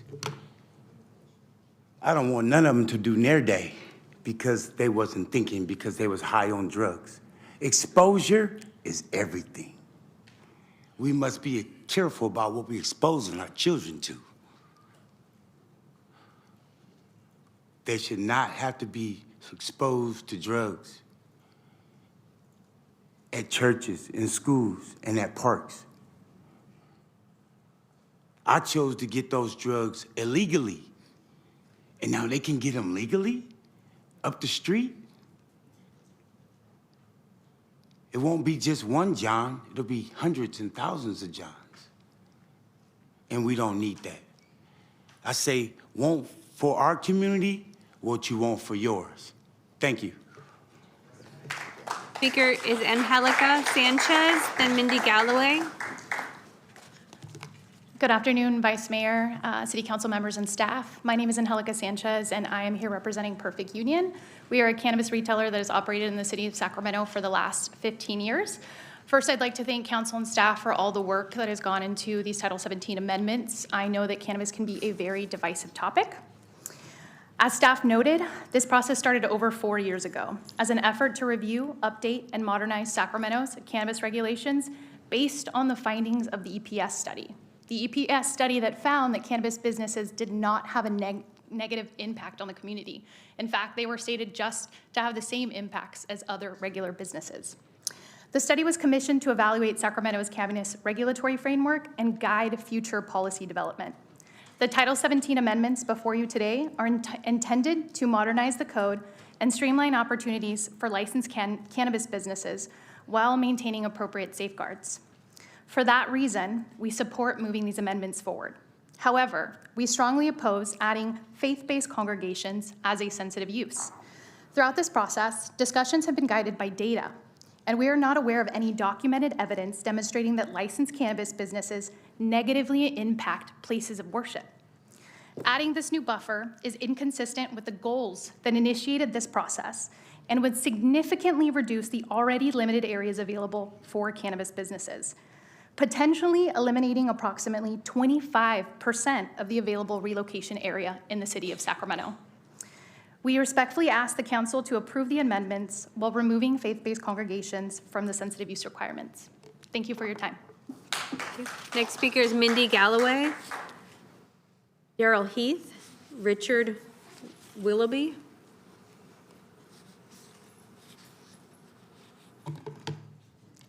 Hi, good afternoon, Council. My name is Mindy Galloway. I am the CEO and owner of the Pocket Dispensary. I appreciate the Council and City staff's efforts to help streamline processes for licensing. Having a cannabis business can face many challenges and difficulties. We have very strict regulations, elaborate compliance, high tax rates, and a stigma that hurts our businesses and reduces our profits. Any streamline of policies would be helpful to us, and I do ask that you keep the dispensary to dispensary buffer in the ordinance. Having dispensaries too close to each other will create saturation, further reduce profits, and potentially ruin our good standing relationships with our communities. It is very important to create sustainability in our current businesses so that we can survive in an already drowning industry. I do what I do because of purpose. Medical cannabis has recently been rescheduled to Schedule 3, proving medical benefits and the ability to improve daily lives for patients. Although this is true, cannabis is still viewed as an illegal drug, and community members are still afraid. We work to be outstanding members of our community and educate where we can on the uses of cannabis and how it can improve your life. As a small independent business, this is very important to me. Please keep the dispensary to dispensary buffer. Thank you for your time. Next speaker is Daryl Heath, then Richard Willoughby. I have 10 more speakers. Good afternoon, Council. To Roger Dickinson, who I know, and Ms. Vang, my council member, Brother Jennings, our good friend, I stand to ask to support keeping churches in a protected area, in a protected situation. I heard someone say that there is no evidence. We just had a young man say he went to jail because of use of cannabis. So I don't know how there can be no evidence. Doesn't make sense. And I have a personal, my church is right down the street on 4th, and we have a buffer wall between our church and a house that was a dispensary. Every Sunday morning, I park my car against that wall. I would have to get out the car and hold my breath to get into the building. And we have a good time in church, high in church, and I'd leave high because of what I smelled outside. So it does affect, it has an effect. We have a food pantry at our church. Every Friday we feed up to 300 people. And we have children there. Now, thank God the dispensary's gone. Things are better, but when it was there, we had to harden our church to make sure that things didn't happen because certain things would happen. So we're not asking that you put them away. We're just asking be fair. Why, and my question is, why would you want it next to the church? Why would that be something you even question? A place where we're trying to help people overcome, they walk out and they're met with what they're trying to overcome. It doesn't make sense. You are sensible people. It doesn't make sense. Next speaker is Richard Willoughby, then Donnell Riggins. Good afternoon, Vice Mayor and Councilman. My name is Richard Willoughby. I am the pastor of More Life Worship Center and More Life Academy. My church is located in Del Paso Heights. I'm here today to support the proposal cannabis ordinance as currently drafted, including the provision to recognize churches and faith organizations as sensitive use. It is important that we understand the work that we do in our community to protect our children from these elements. I know there's a lot of studies out there about cannabis, but it affects our community. And as the gentleman just said, Pastor just said, we're helping people that are dealing with issues and drugs, and for them to walk out of our church to smell the thing that they're running from would be a travesty. And so we need to be conscious of what we're doing. Again, it's not always about money, but it's about the people. I know the council here is trying to balance things and try to make sure that you have funds and revenues, but at the end of the day, it's about the people. It's all about the people. If we don't do right by the people, then we have problems. And so I would appreciate that you would consider the cannabis issue and make sure the churches are on that sensitive list. Thank you very much. Next speaker is Donnell Riggins. And I think it's Etsy Simmons. Good morning, Mayor. Good morning, council members. Thank you for the opportunity. Mr. Dickerson, our council person for District 2. My name is Donnell Riggins. I am the proud pastor of Del Paso Union Baptist Church. We celebrate 80 years as an institution in that community. And we've worked diligently to assist individuals who are struggling with drug addiction. And so we are here standing and in solidarity with these pastors and faith community leaders who are present today, and a growing list of pastors across the city who are concerned that churches might be eliminated from the sensitive use list. I'll be brief in saying this: if we protect other community organizations and entities that are serving the same constituency, the same populations that churches serves, what reasonable, logical reason would there be to remove them from the sensitive use list? And so we're calling on you to adopt the ordinance as it is currently drafted, which is to include the provisions for churches and faith congregations to continue to be on the sensitive use list. Thank you so much. Have a great day.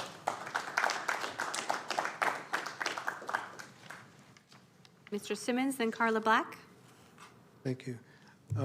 Good afternoon to the mayor, vice mayor, and to the rest of the council. My name is Esley Simmons. I'm the founder and senior leader at South Sacramento Christian Center over on the 5th District.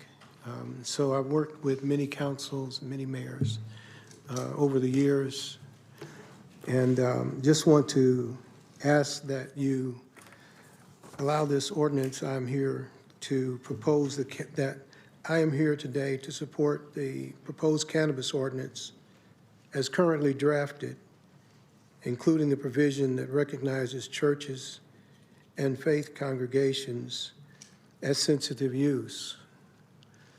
So many of our relatives and our friends have grown into what's in their view. And when you place a cannabis dispensary in the view of a child or in the view of an adult, I'm concerned about the children as well. But I ran a drug center for over 23 years in the Bay Area and then here in Sacramento out of our church. And we feed about 1,400 to 2,500 people every weekend. We own the Cow Skate with the former Cow Skate, and it's used for kings and queens. We are interested in our young people. And so I'm just asking you to consider seriously this proposal that's before you to include churches and faith-based organizations in this ordinance. The current ordinance gets it right by including churches and faith-based congregations on the sensitive. Thank you for your comments. Your time is complete. Our next speaker is Carla Black, then Zeus, then Horatio. Carla Black.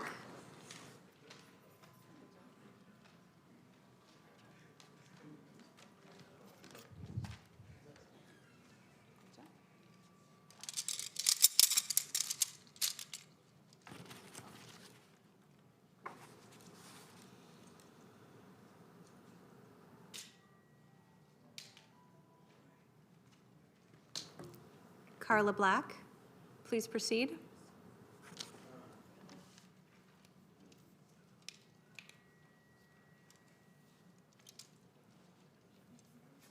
Sorry, I just want to set this up for you guys.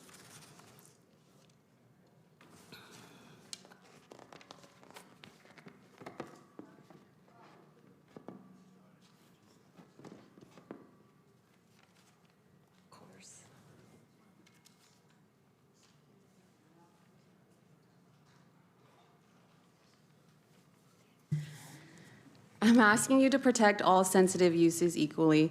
If children deserve protection at elementary schools, middle schools, and high schools, then they deserve protection at daycares, preschools, parks, youth centers, after-school programs, community centers, churches, rehabilitation facilities, and residential neighborhoods. Children are still children no matter where they are. This proposal creates 3 classes of sensitive uses. Schools keep hardline protections while second-class places serving children, families, and vulnerable populations are pushed into conditional use process. That is a loophole, and the third, preschool, daycares, and in-home child centers and residentials are 100% eliminated. We have already seen why relying on the CUP process is not enough. The Diamond Head House Rehabilitation Facility became one of the most visible examples in this debate. If the process did not work to protect the rehabilitation center, then why should residents believe that it will protect parks, churches, youth programs, daycare centers, and neighborhoods elsewhere? We can't ignore public safety. Sacramento recently experienced an armed robbery at a marijuana business that turned deadly. My final question is simple. Why are we here? And that's what this is. It looks like the city wants to propose option 1, 2, and 3 of 10 more additional storefronts, 20 more, and then a free market. The city has not clearly explained that these zoning changes will make it easier to accommodate additional cannabis dispensaries, the smoke lounges in the future. If more dispensaries are anticipated, the public deserves an honest conversation. Thank you for your comments. Your time is complete. Our next speaker is Zeus, then Horatio, then Stig E. I have 5 more speakers. Zeus? There's another mic down there in case you want to talk into that one. Okay. Hi, City Council. My name is Zeus. I'm 9 years old. I like swimming and playing baseball and playing with my friends at the park. I know that cannabis is a drug and drugs make people's brains sick. I'm asking City Council to please allow drugs to locate. Please do not allow drugs to locate next to where me and my friends play. This council is supposed to protect kids like me, so I don't understand why the city wants to move cannabis business closer to places where me and my friends play baseball and where other kids play. Please don't allow drugs next to us. Drugs are harmful for everyone, especially young people, because their brains are not fully developed. And these drug stores have even been involved in robberies and violence. Please think about my safety and kids first. I ask you to please protect Sacramento's children and neighborhoods. Thank you.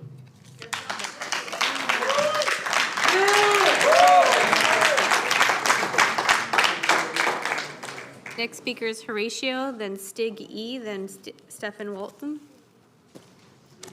Hello, my name is Horatio Hardin. Hello, Vice Mayor and City Council members. I had this long thing to read, but after hearing everybody's testimony and whatever, I mean, it's pretty self-explanatory. You know, drugs, violence, and guns around youth, horrible decision. And right now, you guys have all the power to change that. So why wouldn't you? I mean, it's asinine that we're even here, standing here doing this. I just can't even think of any person in the world that would have the power to make an impact as you do and then don't do it, right?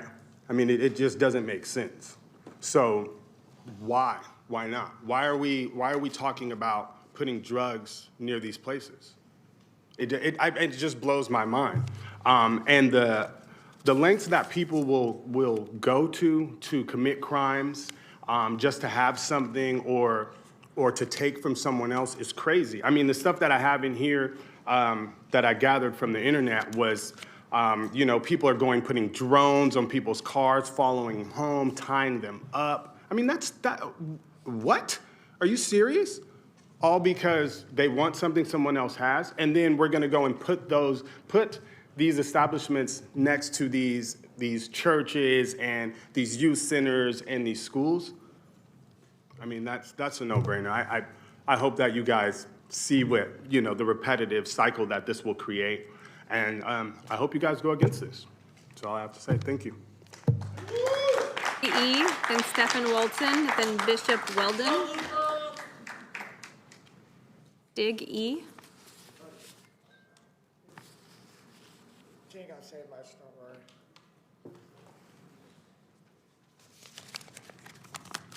Comment. All right. First off, I want to start off with just saying, let's go Sacramento A's, right? Let's get that going. Sounds awesome. Killing these parks and all these other regulations. Let's do some Sac A stuff. But that being said, I'm going to represent the homeless and my homeless influencer. I just want to inform you guys that drugs are already in the parks. They're there. And at the end of the day, what's the difference? Fentanyl, drinking, weed smoking, it all smells, it's all there. So, I mean, you might as well just go ahead and put a club right next to it. I'm all for it. I mean, me and my wife, we love on Sundays because I'm homeless, she's homeless. We sleep in a tent every night. And we go out on Sundays, and that's our thing because we'll never have kids. You know what I'm saying? So we go out and watch kids play in the park, and they're doing their thing. I'm over there drinking and have a great time. It's awesome. You know, all I'm trying to say really is I love my wife. She's amazing. But you guys really shouldn't be a dummy. Just go ahead and let the loophole go.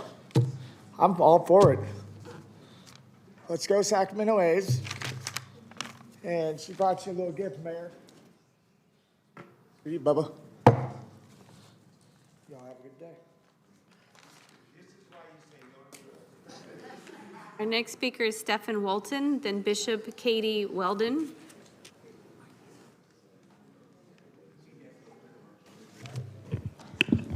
Good afternoon, Mayor and council members. My name is Stephen Walton, and I'm here today with the Coalition of Faith-Based Organizations from Sacramento. At its core for us, the discussion about proposed cannabis ordinance is about how we treat community-serving institutions under city policy. Our position is grounded in fairness, consistency, and equal treatment. The ordinance protects schools, parks, libraries, community centers, museums, youth-oriented facilities, substance abuse rehabilitation centers, because they serve families, children, and vulnerable populations. Faith-based organizations serve those same populations every single day. Across Sacramento, faith-based organizations provide youth mentoring, counseling, food assistance, recovery support, and community outreach.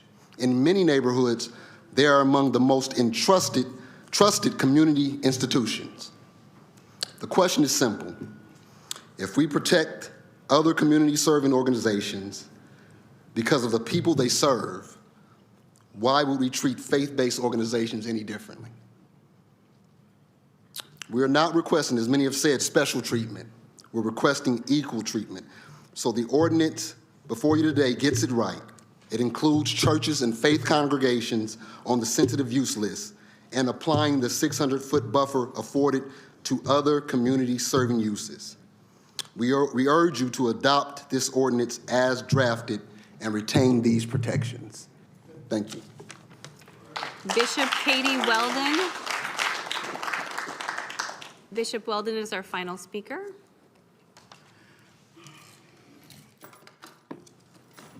Good afternoon, Vice Mayor and the distinguished council and city manager. I also have a prepared speech, but before I get into my prepared speech, I would like to rebut what was said about the lack of statistics. Give you a little not-so-known history fact about me. I'm 59 years old. I've been black for 59 years. That's long enough to know that statistics follow events. We don't want any statistics. That's why we're here. The churches are in, we want them in the buffer zone. We want them to remain in the buffer zone. The populations that many of us serve, they have come out of prison. They are low income. They are struggling to make ends meet. But not only that, they are trying to protect their children. They're trying to protect their families and keep them away from things that would bring harm. We don't want those added things in our community.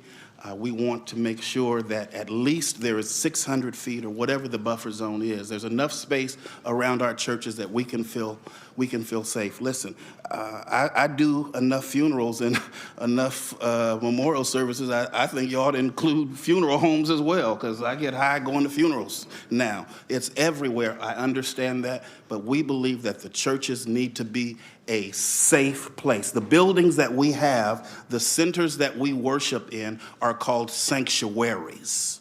And we would like our churches to remain sanctuaries. Thank you.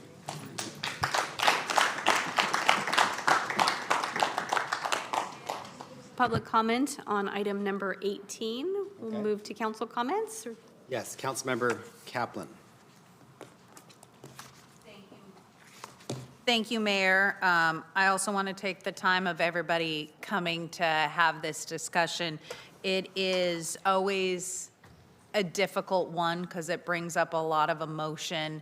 And, you know, it's our job of looking at everything and balancing and knowing the conversations we've had with those who are not here today and those who have shown up over the years, as this is not our first time having this discussion, and we know it's a difficult one that, you know, wherever the council may end up may leave some upset, but, you know, it's always that striving for the more perfect union, the more perfect good for the city of, you know, when information comes up, how can we change it and make things better, but also how can we balance and understand that, you know, we do have 8,000 individuals who work in this city and work in the industry, and that it does do a lot of good when we use those taxpayer dollars for student intervention and addressing student violence and mental health.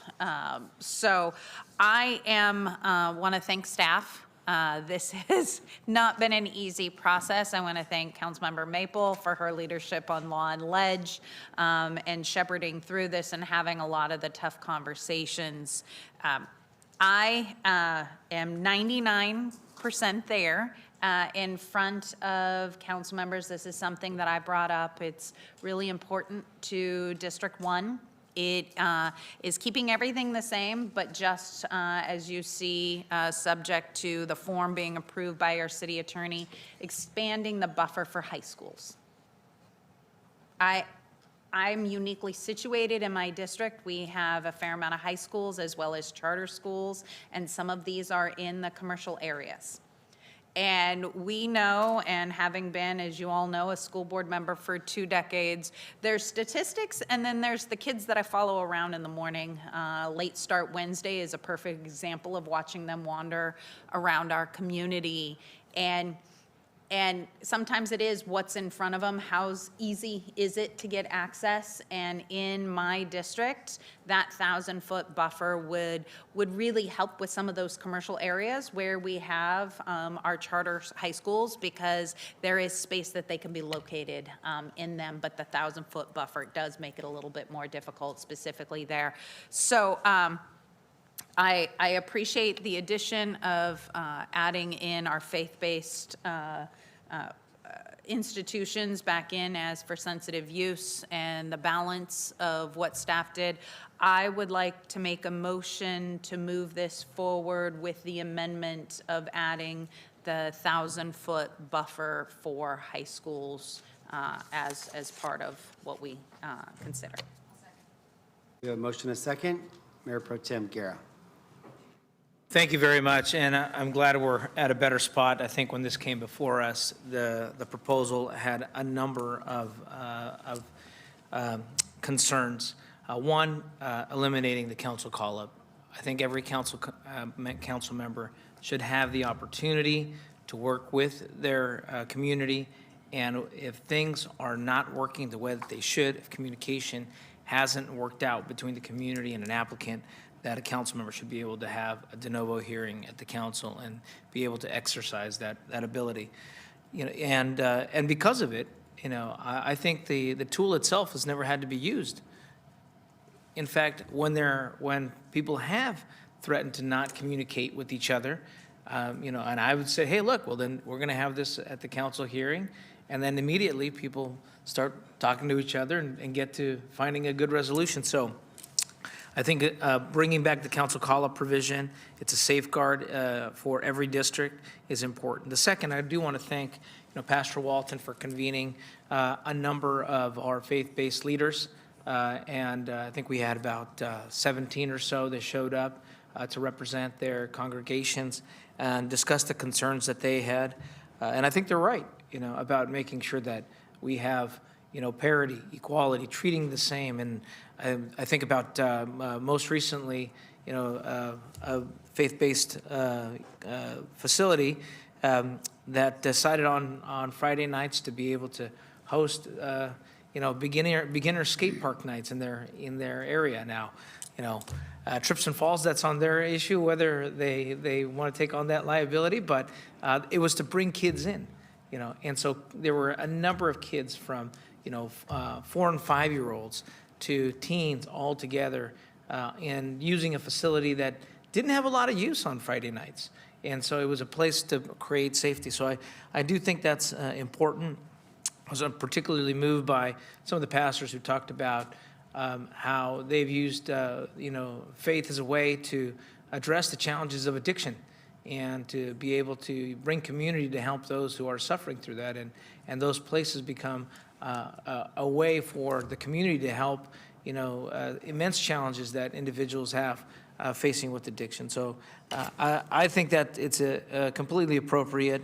I do want to thank, Ms. Sanchez for her consistent years of work in helping us craft a policy here and having direct understanding of what the challenges that the industry is going through. I still think the issue right now that is occurring with on the tax policy where you have vertical integration is problematic for a lot of those organizations. So I think that's a conversation for later day.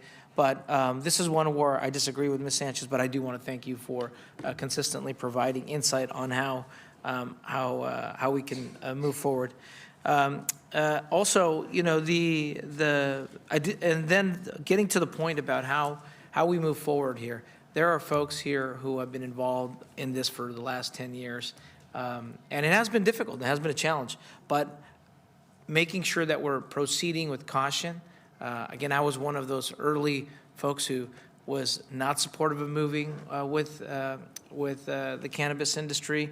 The voters spoke differently, but the fact that we've been able to move with the industry, the city, and the community to figure out what's a responsible way to move forward has benefited the city in that sense and provided protection. So I appreciate the opportunity to make those changes to making sure that every council district has the ability to use the council call-up provision if there is a facility that is problematic.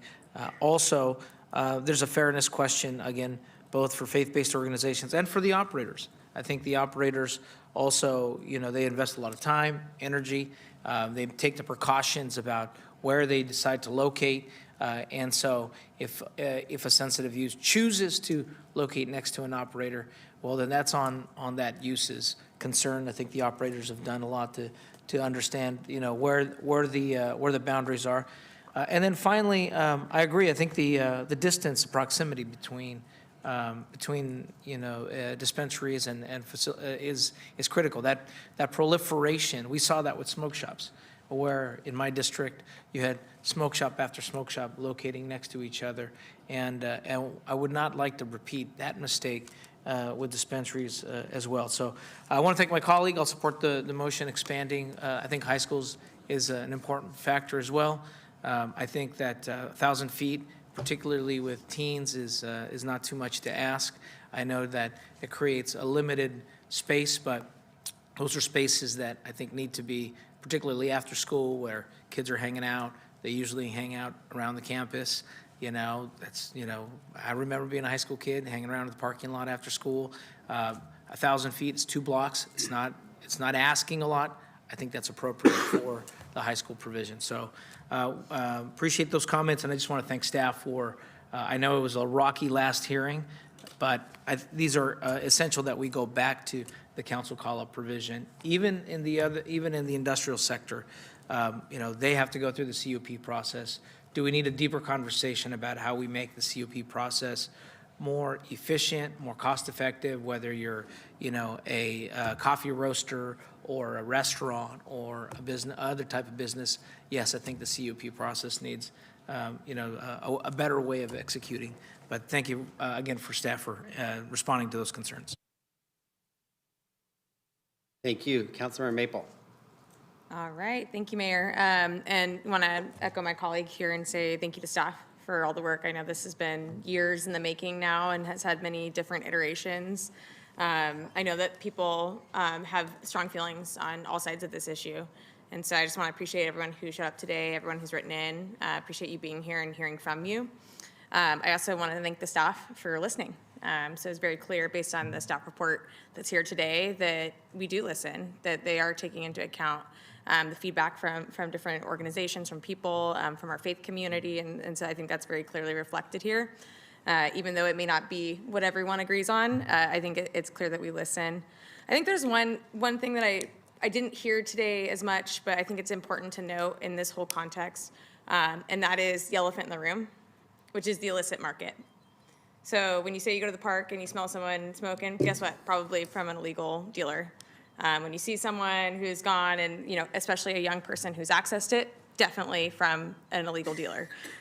We know because we've done, the city and the state does regular inspections at all of our cannabis businesses. We know that the rate of people under the age of 21 accessing is virtually non-existent in these places. That has been studied over and over again. And so I just want to be clear that I don't think that these locations are where the youth are accessing them, but I do understand the concern of seeing it near you. I really do. And I do understand the concern of what does this mean if a young person is able to see it across the street or across the street from church or next to my school. And so while, it was brought up, the EPS study that was done in 2022 now, several years ago, made it clear that there is not a direct data connection to negative consequences. We do know that there are still a lot of feelings about this, and that there's very real consequences that do happen. We know that. We see it in the community. And so I think this really does strike a balance. For me, I wanted it to go further, but I recognize where everybody else is too, and I think that's what this job is all about. It's about compromise and working with one another to find the path forward that makes sense for us and our communities and all the various districts that we represent. And the last thing that I'll note is that with the current rules that we had, even besides this, we already go far and above and beyond the state law here in the city of Sacramento. We have the entire time. The rules that we have in place, the buffers that we have in place go beyond state law and most other communities in the state of California. So I hope that folks see that we are able to see that there is a lot of investment into making sure that those buffers exist, while still having an industry that can succeed in our city. It's important. Because we know that the only way you can beat out the illicit market is by having a legal market that is following the rules, that is following all the state laws and regulations, that is being taxed, that has testing, which is something that the illicit market does not have. And so I think this is the balance that we strike. This was striked after prohibition with alcohol as well. And I know that we can exist in harmony because we do it every day. When you walk out of down the street in the road and there's a gas station that sells alcohol. You walk into a restaurant, they're selling a glass of wine. You walk down the street and you're gonna find, and yet we have learned a coexistence in harmony with alcohol, which is a drug and is something obviously that folks under the age of 21 should not access. And we found a way to do that within our market while eliminating people who used to create and make alcohol that was killing people in their bathtubs. This is a long time ago, but this is part of the history. So where we're trying to get to, I think, as a state is how do we eliminate the illicit market and all of the illegal drugs and products that are making young people sick and are allowing them to access it on the internet and other places while having a thriving industry. So I think we're striking that balance here. So I'll be supporting this today and just want to thank the staff. Thank you. Councilmember Jennings. Thank you, Mayor. I'll be supporting the motion that's on the floor. I want to thank my colleague, Councilmember Kaplan, for putting the motion on the table. It's the exact same motion that I was thinking. So hopefully our time on the council together, we're starting to think a whole lot alike. And I enjoy that. But I also want to thank the pastors and the ministers who came here today and really advocated their voice in a way outside of the pulpit that, this was their pulpit today. to let us know why this is important and why we need to stand strong together to make sure that we don't create more harm in what we could have potentially, a decision we could have potentially made. And I thank them, but I also thank them for bringing all the young people and hearing the voice of the young people. That touched my heart as much as anything that has happened today, that you were here today to say no. No loopholes, protect more than schools, right? Make sure our churches and our parks are protected. That's right, raise it up high, you know? And so I just want to acknowledge you and give you a round of applause for being here today, and let this not be the last effort that you stand up strong for. You know, anytime something is going on, whether it's in the school or in City Hall, you stand strong to make sure that your voice is heard. So I just want to thank our pastors, our young people, and all those who spoke on behalf of keeping this ordinance where it is, and I'm hoping that we have the votes to be able to move this forward. Thank you, Mayor. Thank you, Vice Mayor Talamantes. Thank you, Mayor. So I will be voting no on this item. I don't think that there's an appetite in my district to add more dispensaries to the district. I did bring this up at one of my Cafecito con Karina office hours, where I asked my community, like, how do you feel about cannabis? How do you feel about the policy that we're doing? And I heard loud and clear from my community that they didn't want more dispensaries in our district. And so I want to acknowledge the voice of my community, and so I'll be a no on this item. Thank you. Councilmember Dickinson. Thanks, Mayor. First of all, I want to thank those who've come to speak today, regardless of your point of view. It informs the conversation to have those views all represented in this public conversation. Secondly, I want to thank the staff, because this four-year road has been a long and twisty one, to say the least, and I think it's a reflection of how not just the community, but how elected officials still struggle with this issue. Should we think about dispensaries more like coffee shops, or should we think about them more like liquor stores? And I think that we're still having that debate with sharp differences of opinion, not just in Sacramento, but across the state and beyond. And Councilmember Maple's point is certainly not to be lost here about the illicit market as well, and its impact. So this route has been a complicated one, because those are the kinds of issues we're struggling with. Where should we land on this question? Should we be of the view that we have enough and we don't need more, which there's certainly validity to holding that view, or should we be of the view that what the evidence and studies that have been done indicate is that there are not significant adverse impacts of dispensaries? Most of us, I think, are guided by our own personal view of this subject and this substance, and our own personal experience. For that determination, it's less about what a study shows, and it's more about what we have seen and heard and experienced. In our case, in District 2, I think there's a strongly held belief that we have enough in that part of the city. In fact, we have more than our share. And so the point of view of saying no more is a appealing thought. On the other hand, I think that if we look at what the impacts have been, it is not easy to identify a substantial amount of evidence that indicates that the impacts have been adverse beyond community sensibility, which is not an inconsiderable element, but nonetheless does not rise to the level of a crime. So that prefaces all a way of trying to just share some of the context of my own thinking about this subject. And frankly, I think that we would probably be at least as well off, if not better off, if we thought about this more the way we think about alcohol licensing and the conditional use permit process that we apply to alcohol. We have two different constructs, and I'm not sure that really makes sense because of the similarity of the considerations for the two different substances. Nonetheless, we are where we are. Maybe we will evolve to something that's closer to a conditional use permit process as we use for alcohol over time. That remains to be seen.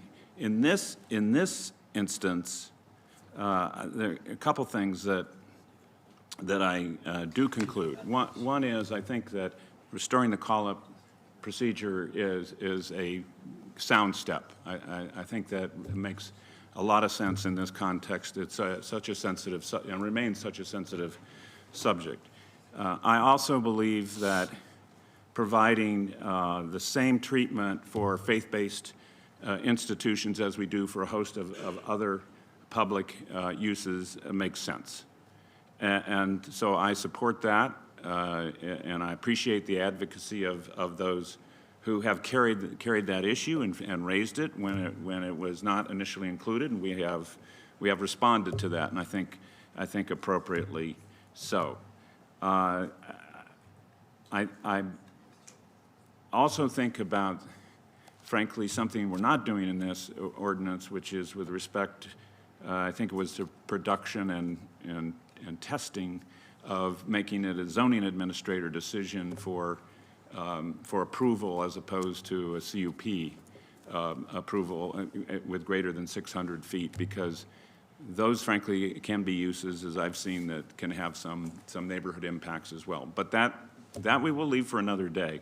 So in substance and sum, I will support the ordinance that is on the table, the motion that's on the table. I think it does strike a balance. I think it respects public and important private institutions that deserve recognition in terms of buffering. But at the same time, we're doing some things that I think are sensible in the context of regulating cannabis sales and streamlining the review process, which I think was a large part of our conversation at one of the hearings previously. And so we're not making it more onerous, we're making it less so for those who want to try to establish dispensaries and those types of businesses. So that is a balance, and that's where I think it makes sense to be today. And so, as I said a moment ago, I will support the motion. Thank you, Councilmember Vang. Thank you, Mayor. I first want to take this moment to thank everyone who came today, all the pastors, all our young people, and all our advocates who came today to speak about their experiences. Our faith-based organizations serve a critical role and an important asset in our community. Youth programming, senior program, you name it, not just on Sundays, but 7 days a week, right? And so I want to hold space and acknowledge that. And I do believe that as a city, we have a responsibility to be thoughtful and deliberate in our decision-making process, making sure that community-serving institutions like our churches, our schools are preserved and that their voices are heard. And I also want to take the moment to thank staff just for their hard work to get us to this moment. At the last council meeting when we had this conversation, I couldn't support the ordinance as is. And it was actually during that time that I requested that council members actually have the opportunity to call up any proposed site for a public hearing before the final approval. I remember walking across the dais here, talking to Councilmember Guerra, and trying to figure out how we could come to a compromise. And I actually do believe that the call-up provision really serves as an important safeguard in the process because we now have this tool available to us. And so what does that mean for me as a council member? It means that as a council member, I'm going to be able to have all the relevant information. I could fully evaluate potential impacts, benefits, and unintended consequences for the churches or the minority-owned businesses. And I think that's important for the council members to have, and we should use it. And I think all of us should use it when a project raised significant community concerns, when we hear from our churches or our institution, if there are long-term impacts on neighborhoods or youth-serving organizations. I think that's important. And the reason why I am supporting the motion on the table is because we have this call-up provision that council members can actually do this during a public hearing, which means that we will get an opportunity to engage with the community as well. I think for me, it just provides an additional layer of protection and accountability. It didn't have it before, because at the end of the day, what we're trying to do is also balance the interests of our community-based organization, our community members, and our minority-owned businesses that often are left behind. And so for me, our goal is not to create more barriers, but to ensure that we have a fair and thoughtful process that protects our community asset while also supporting equitable economic opportunities. And that's the fine balance that we have to walk. But again, the last time we had this conversation, it was really hard for me to support it until we added the direction to add the provision for council members to call up a project. And I think that, I support that. And so with that, I'll be supporting the motion on the table. With that, we have a motion and a second. I just want to note that I support this. I think this is a good compromise and thank the council members for fine-tuning it. I guess the big picture going back here nearly 20 years, that the city of Sac was one of the first cities in California that decided they want to take this industry out of the shadows and regulate it and tax it. And with that, we do have a program that we know funds are quite a few youth programs with that, with Measure L. So we have been a leader on this, but we can focus on refining it and making sure it works. And, the big picture, speaking of the shadows, is, you drive by, first of all, I'll admit that I am not a consumer of these products, not to disparage it. It's come a long way over the years.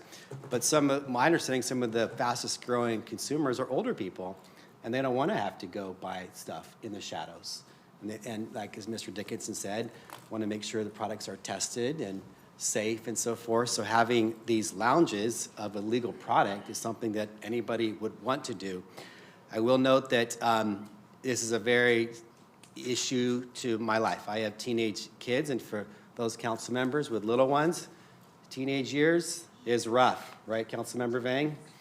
And so the opportunities for exposure to these products and cannabis vaping and all that is real and legit and easy for kids to get.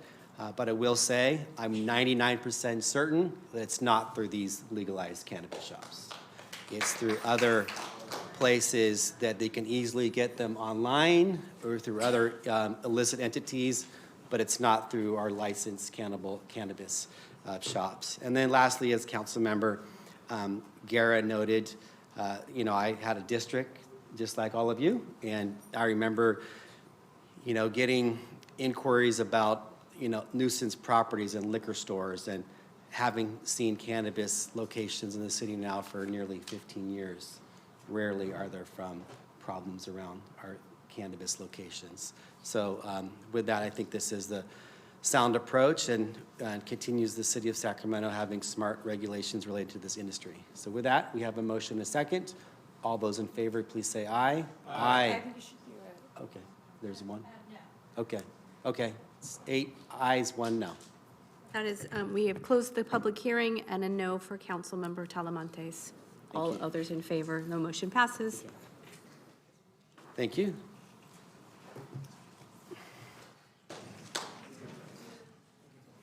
We now move to item 19, which is a Nantobas Basin Habitat Conservation Plan fee extension of interim authorization.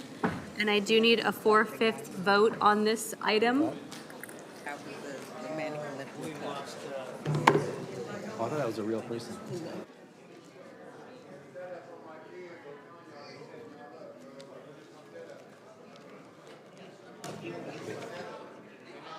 Okay, so. Let's take just a moment. If you're leaving, please do so quietly. We do have a few more council agenda items to go. Mayor, I might recommend that Can we take a 1-minute break? I might recommend that we take item 20 before item 19. Okay, I we'll do can that. guarantee you that it's less than a 2-minute presentation. Yes, let's do that. Let's wait 1 minute Did you for the wanna- room to clear. Yeah. We'll take item 20 and then item 19 when our council members return.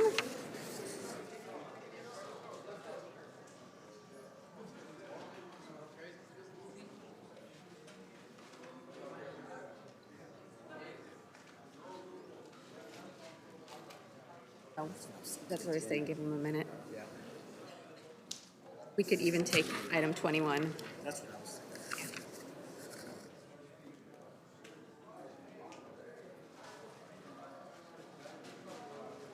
So we will now move to item 20, which is the city council policy regarding disruption of city-operated telephonic or internet services during council meetings.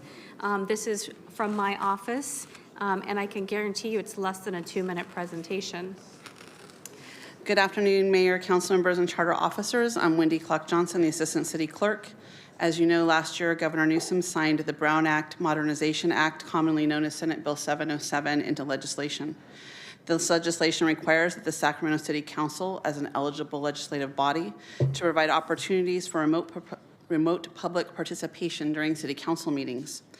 SB 707 also requires that the City Council adopt a policy addressing disruptions to the telephonic services that the city uses to provide remote participation. The resolution before you adopts that required policy, establishes the procedures the city will follow in the event of a disruption or outage of the city's remote participation platform or city-controlled systems. Thank you. I have a motion by Councilmember Guerra, a second by Councilmember Kaplan. I do have one speaker, Lambert, on this item. Thank you, Ms. Clock.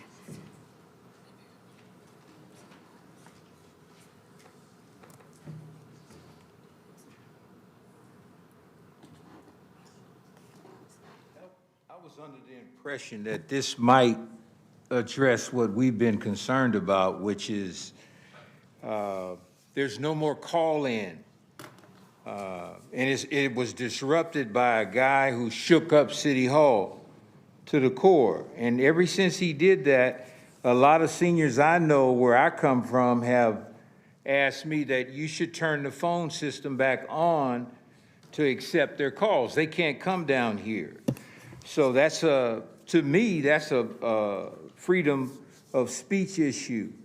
Also, this overhead, I saw it work one night. I keep hearing that it's out of order and all of that, but I saw a lawyer come up here and say, hey, can you turn this on?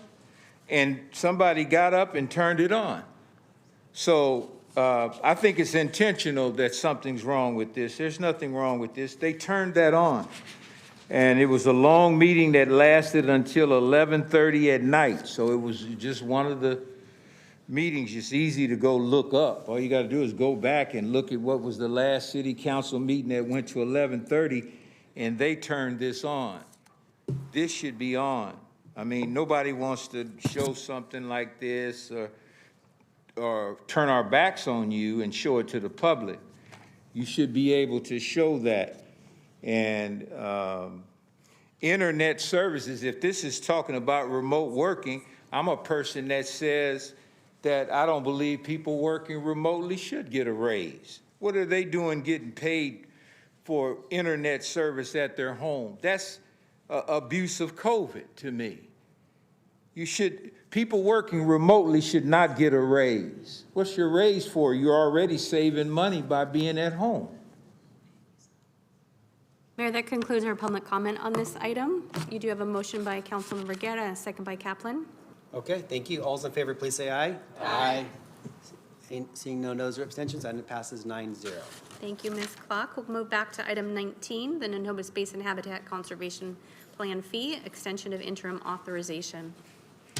And I will open the public hearing. Good afternoon, Mayor, Vice Mayor, Council members. I'm Matthew Ayala, Associate Planner with the Community Development Department. This item is a brief follow-up to the Natomas Basin Habitat Conservation Plan fee adjustment that the Council adopted on May 19th of this year. The HCP fee funds the mitigation obligations of the Natomas Basin Habitat Conservation Plan, including habitat land acquisition, restoration, and long-term management. These activities are what allow development to proceed in North and South Natomas under the city's federal and state incidental take permits. The Natomas Basin Conservancy updates the underlying finance model each year, and this year's update supported a modest adjustment to the fee. At the May 19th hearing, the council took 3 actions. It adopted the Nexus study, it adjusted the HCP fee by a 4/5 vote, and made urgency findings that allowed the adjusted fee to take effect immediately rather than waiting the standard 60 days under the Mitigation Fee Act. The adjustment increased the fee from $47,031 to $47,567 per gross acre, an increase of about $536 or 1.1%, mainly driven by increases in administration, operations, and maintenance costs. There is no impact to the general fund.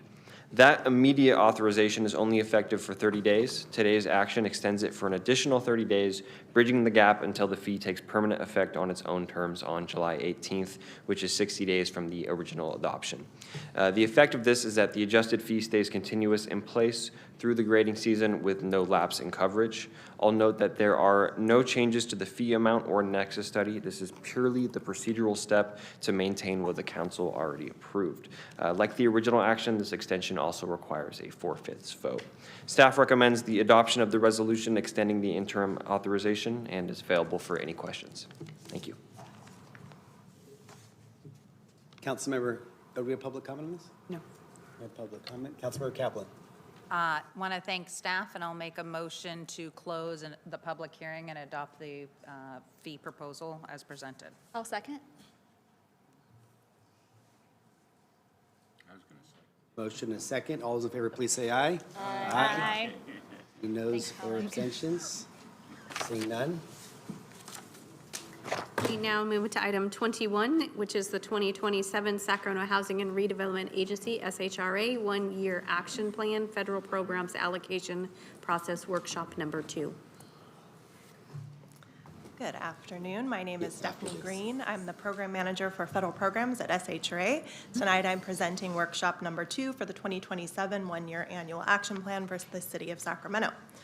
As a reminder, the action plan outlines how the city will propose to use federal HUD entitlement funding during the upcoming program year. Those programs include Community Development Block Grant, or CDBG, Home Investment Partnerships Program, Emergency Solutions Grant, or ESG, and the Housing Opportunity for Persons with AIDS, or HOPWA.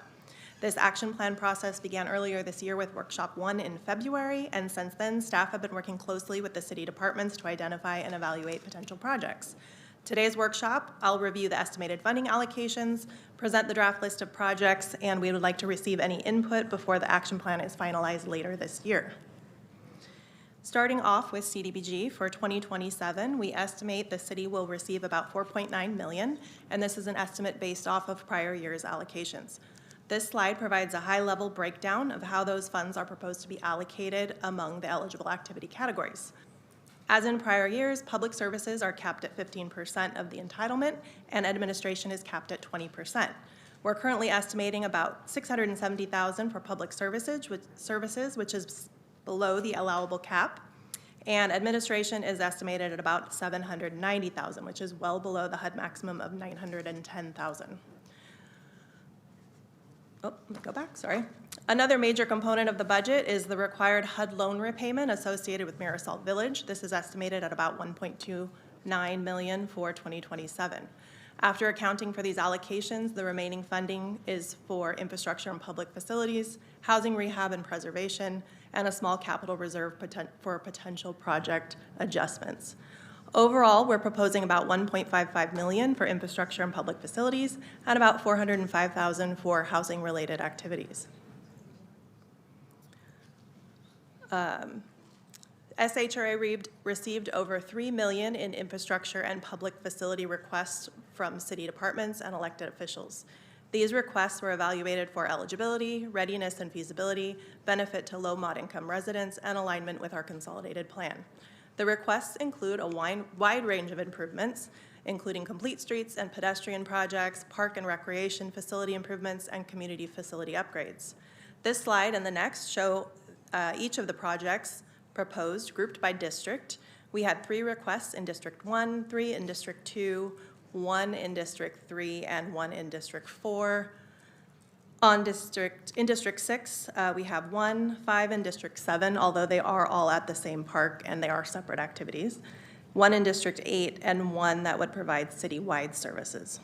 These requests significantly exceed available funding, requiring staff to prioritize projects based on available resources, readiness, and city priorities. I'm sorry. I'm trying to hit back and it keeps going forward. Sorry. There we go. As part of the review process, staff identified several requested projects that were either not currently eligible under HUD regulations or not sufficiently ready to move forward during the 2027 program year. Ineligible projects are the 2 at the bottom of this slide, the South Natomas Park project, which is not located in a qualifying low-mod area, and the Animal Shelter Improvements Project, which would serve the entire city and therefore not provide direct or exclusive benefits to low-mod income residents. And then the Robla Parks project did not require any additional funding. And projects that may still be viable in future years but currently would require additional planning or project development would be the Norwood Playground Project, Norwood Complete Streets, and the Del Paso Park Project. We'll continue coordinating with departments on these projects for possible future action plan cycles. After completing the eligibility and readiness review, staff developed preliminary funding recommendations from the remaining list of projects based on city priorities. Shown here is that remaining list of projects, and to the far right identifies which are recommended for funding and for how much. The projects currently recommended for funding include the Dixie Ann Alleyways Design Project, Marina Vista Baseball Field Improvements, Fruit Ridge Road Complete Streets, Richmouth Park basketball lighting, which actually is the basketball courts and the softball fields lighting and improvements to the asphalt, and the 24th Street Bypass Park improvements. The recommendation for all of these projects is to fund the full requested amount. The total funding is about $1.45 million. This slide summarizes the proposed allocations for the other funding categories of housing, public services, and administration. For housing, funding was proposed for both the Rebuilding Together Minor Repair Program and SHRA's Home Repair Program. These programs will help to preserve existing affordable housing stock and assist low-income homeowners with critical health and safety repairs. For public services, we propose the Animal Care Services Homelessness Outreach and Assistance Program, which is a new program that was brought to us this year. Meals on Wheels, as well as the Capitol Park Hotel Public Services. Administrative funding supports fair housing services, including the Renter Helpline and Project Sentinel, and overall direct administration and supports functions of the federal grant programs. For the city's home, ESG, and HOPWA programs, home funds will be used for multifamily affordable housing construction and rehab. ESG is proposed for rapid rehousing and or prevention efforts, and HOPWA funding will support supportive services for persons living with HIV and AIDS. Together, these programs continue to support affordable housing production, homelessness response efforts, and supportive housing services throughout the community. Finally, this slide summarizes the remaining action plan timeline. Following tonight's workshop, we will continue meeting with the city departments throughout the summer. Final budgets will be developed by August, and then the action plan will return to the City Council in October for formal approval. After that, we will submit the completed action plan to HUD. So that concludes my presentation. We're seeking feedback on the proposed funding allocations and recommended projects before finalizing the action plan. Thank you. Councilmember Dickinson? Thanks. Actually, I had a question off the top. There's a 15% allocation for administration of the CDBG money, and this probably isn't a question for you to answer, but I wonder if we could manage to get away with less allocated to administration than that. Yes, so we're allowed up to 20%, and this year we are actually much less than the 20%. The 20% maximum for administration is 910. We're at 790, and only 590 of that is actually going directly to CDBG administration. Well, I appreciate that, but it doesn't answer the question whether we could Less get than away that. with less. Chris, I'll let Christine maybe answer Chris that. wants to weigh in. Yeah, well, Chris or Christine. But do you want to go, Chris? Go for it. Go for it. Good afternoon. I appreciate the question. When we first presented to you back in January, or was it March, for the first action plan workshop, that was the first time I've interacted with the city council, and I heard the concerns of the admin costs, and was there a way for us to reduce those costs? So we did go back and look at that, and we looked at the history as well, and we have been charging almost 20% per year based on the number of staff that are working on the projects and managing the program. But as we revisited that and looked at realigning, we did reduce, and we've actually reduced the cost about 14%. There was an additional amount we had to put back into the budget based on COLAs and merit increases. So we went back up to about 16%, but we did reduce down based on the question and the concern we heard from the council. So you went to 14, then you needed 16. Yeah. So you took the middle. Apologies for that, but that's, right now, it's based on the precedent of SHRA with regard to our budget, and we are in our budget cycle for 2027. We did have to put that back in based on union requirements and so forth. Okay, and I appreciate the explanation. You know, we're searching for more money to get into these, into the projects, so. And we did hear that, and we did actually were able to put a little more money back into the capital project budget based on the realignment of the administrative costs. So thank you, Chris. There are two very worthy entrants. One, the alleyways, the Dixie alleyways, and the other is the Babcock Park improvements. Without doubt, I'd like to scoop up money from other districts, but that might be a difficult enterprise to undertake.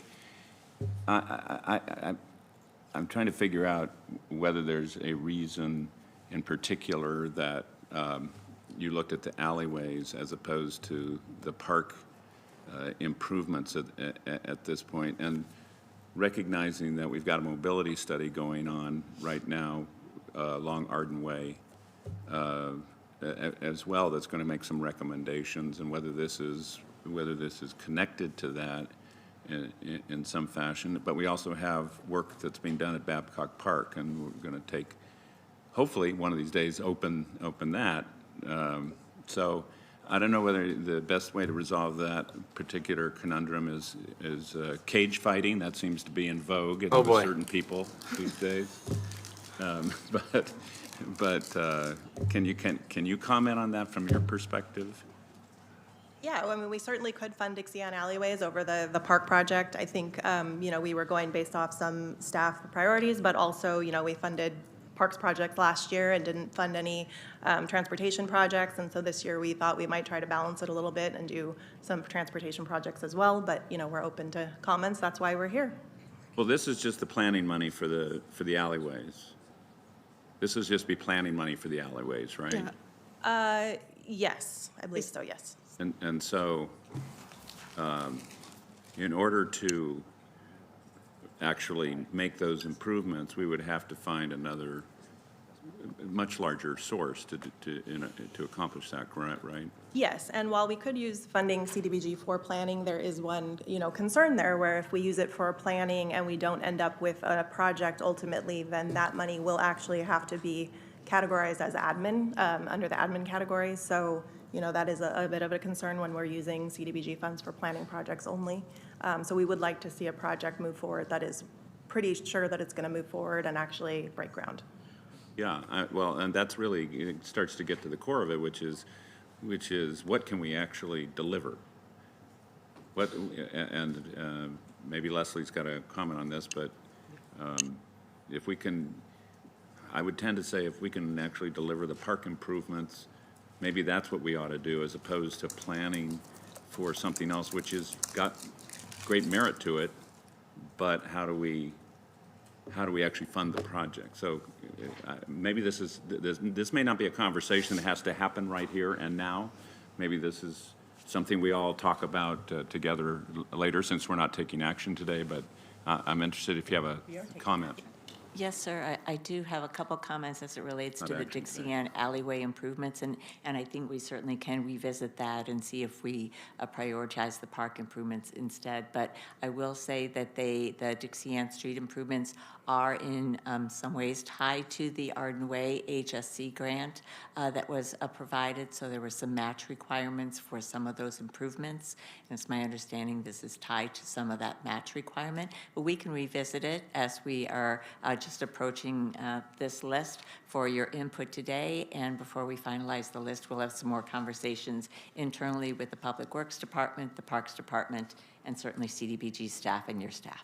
Okay, and so this may be part of match for the state grant? Yes, so that there was some requirements for the HSC. They provided some funding for these Dixie Ann alley improvements. And there was then some corresponding commitment on the part of the city. But we'll look further into it and see if we can make some adjustments based upon your input, sir. Okay, all right. Well, I'd like to be part of that conversation. Okay. All right, thank you. Thank you, Mayor. Thank you, Councilmember Kaplan. Just quick feedback. I don't want it presented in a certain way. You called it Norwood Complete Streets. It's actually not Norwood Complete Streets because that is a separate plan. This is just looking at a certain section of completing a sidewalk. So I just want to make sure that that's clarified when it comes back, that we're not confusing the two, because that was one of the things of like not covering, because it's not funded. Well, yes, Norwood Complete Streets is not, but we might be able to find a way with completing a sidewalk next to Norwood Junior High. Thanks. Thank you, Councilmember Guerra. Thank you very much. First, I'm very excited to see, prioritizing Fruit Ridge Road, particularly on the safety issues. The pedestrian issues. We have a school right there where there's heavy traffic, and the condition of that road has been just taking quite a bit of beating from all the heavy-duty traffic. So I think the project moving forward to allocate funds to do all the safety and road improvements on Fruit Ridge Road are critical into helping slowing down the speed of traffic that's there. And beyond just Council District 6, I appreciate the focus here on Meals on Wheels, the support for senior services, and particularly all the supportive services involved in some of the programs that we've heard some concerns about. Capitol Park Hotel, I think making sure that we have the services in there to address some of the challenges we have, including the homeless outreach component, are critical. Let's hope, I hope that home program stays intact. I'd like to see more of those funds for multifamily housing construction and rehabilitation. I think not only as we are growing our housing stock, making sure that we're maintaining our older housing stock and rehabilitation. So just wanted to thank that for that action plan moving forward. I know many of these have been years in the works, but I think we have to stay the course on some of those programs and make sure that we actually execute them, not just on the planning phase, but actually on the construction phase. So I'm looking forward to a lot of those road safety improvements as well. So thank you very much. Thank you. Mayor, I have one speaker, Lambert. Do you have a motion on this?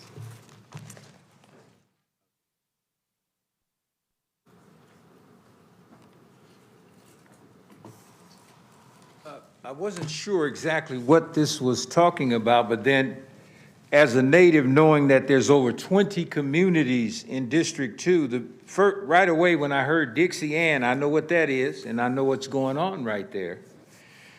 But I kept hearing some parks, but they didn't say what park.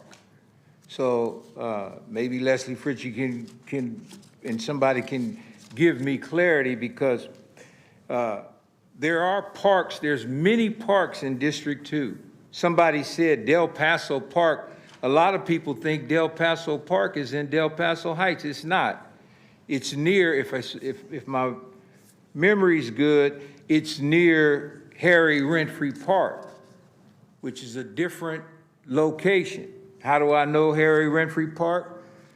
Me and my brother and a lot of people, we played there. So we know that area. So when I heard Del Paso Park, I'm putting on the record that on my way here, I went by and I've been studying this park. I think everybody on the rostrum should take a trip over to a park called Wood Lake Park, especially the new city manager. You should get familiar with District 2. It's over 20 communities. Go take a look at Wood Lake Park. I went by there today. Do you know that place has 2 water fountains that work, children's apparatus, and a baseball field? But what it doesn't have that children are gonna wanna do, they're gonna say, can I go potty? And there's nothing there for them to use. And the homeless are there. So that's unsanitary to me. To me, that's not a park if it doesn't have restrooms. It should have restrooms like Hagenwood Park. That's where you should put your money at, is in Hagenwood Park. We were talking about Babcock Park, okay? I'm talking about Wood Lake Park. Well, I know what you're talking about. We were talking about Babcock Park. We now move to council comments, ideas, questions, and AB 123 reports. Okay, thank you. What do we have up? See none. I have 2 speakers for public comments, matters not on the agenda. Lambert, then Patrick B. Mr. Davis, you wanted to speak on matters not on the agenda?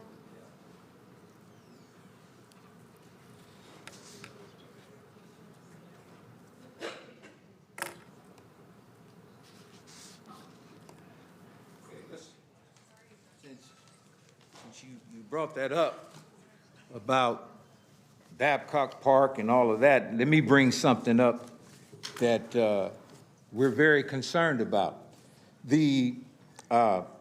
There was a company called Wide Open Walls. We're going to stay focused on this. Wide Open Walls and also Sabonis Events, they received $160,000 under a no written agreement. That's unheard of. And they were caught by the auditor's department. The millennials and me, they think we should have gotten that kind of money. We have no scandals on us. How many people can say that? And we now know where the money came from. I would suggest that the city rostrum and the city attorney and the city manager's office have an emergency meeting, because we have found out where that money has come from. And specifically in this report, it says that you're not supposed to award any written agreement over $500. And let's explain what the money went to. $100,000 went to a company to help them with their advertising and public relations. Do you know how many millennials I could have hired for that kind of money? Plus, we could have bought a couple of delivery trucks to take our cheesecakes in the heat anywhere in California. That's going to be a tremendous scandal on this city. How dare you take our taxpayer monies and give people no written agreements, and they said they couldn't audit it. How in the world can you not audit money if a check's written, unless they're writing their own checks? But it was the staff that cut those checks loose. Next speaker is Patrick B. Is Patrick still here? I don't see any movement. Mayor, we've concluded the business today. You may adjourn. Okay, thank you. We will adjourn and come back in 19 minutes.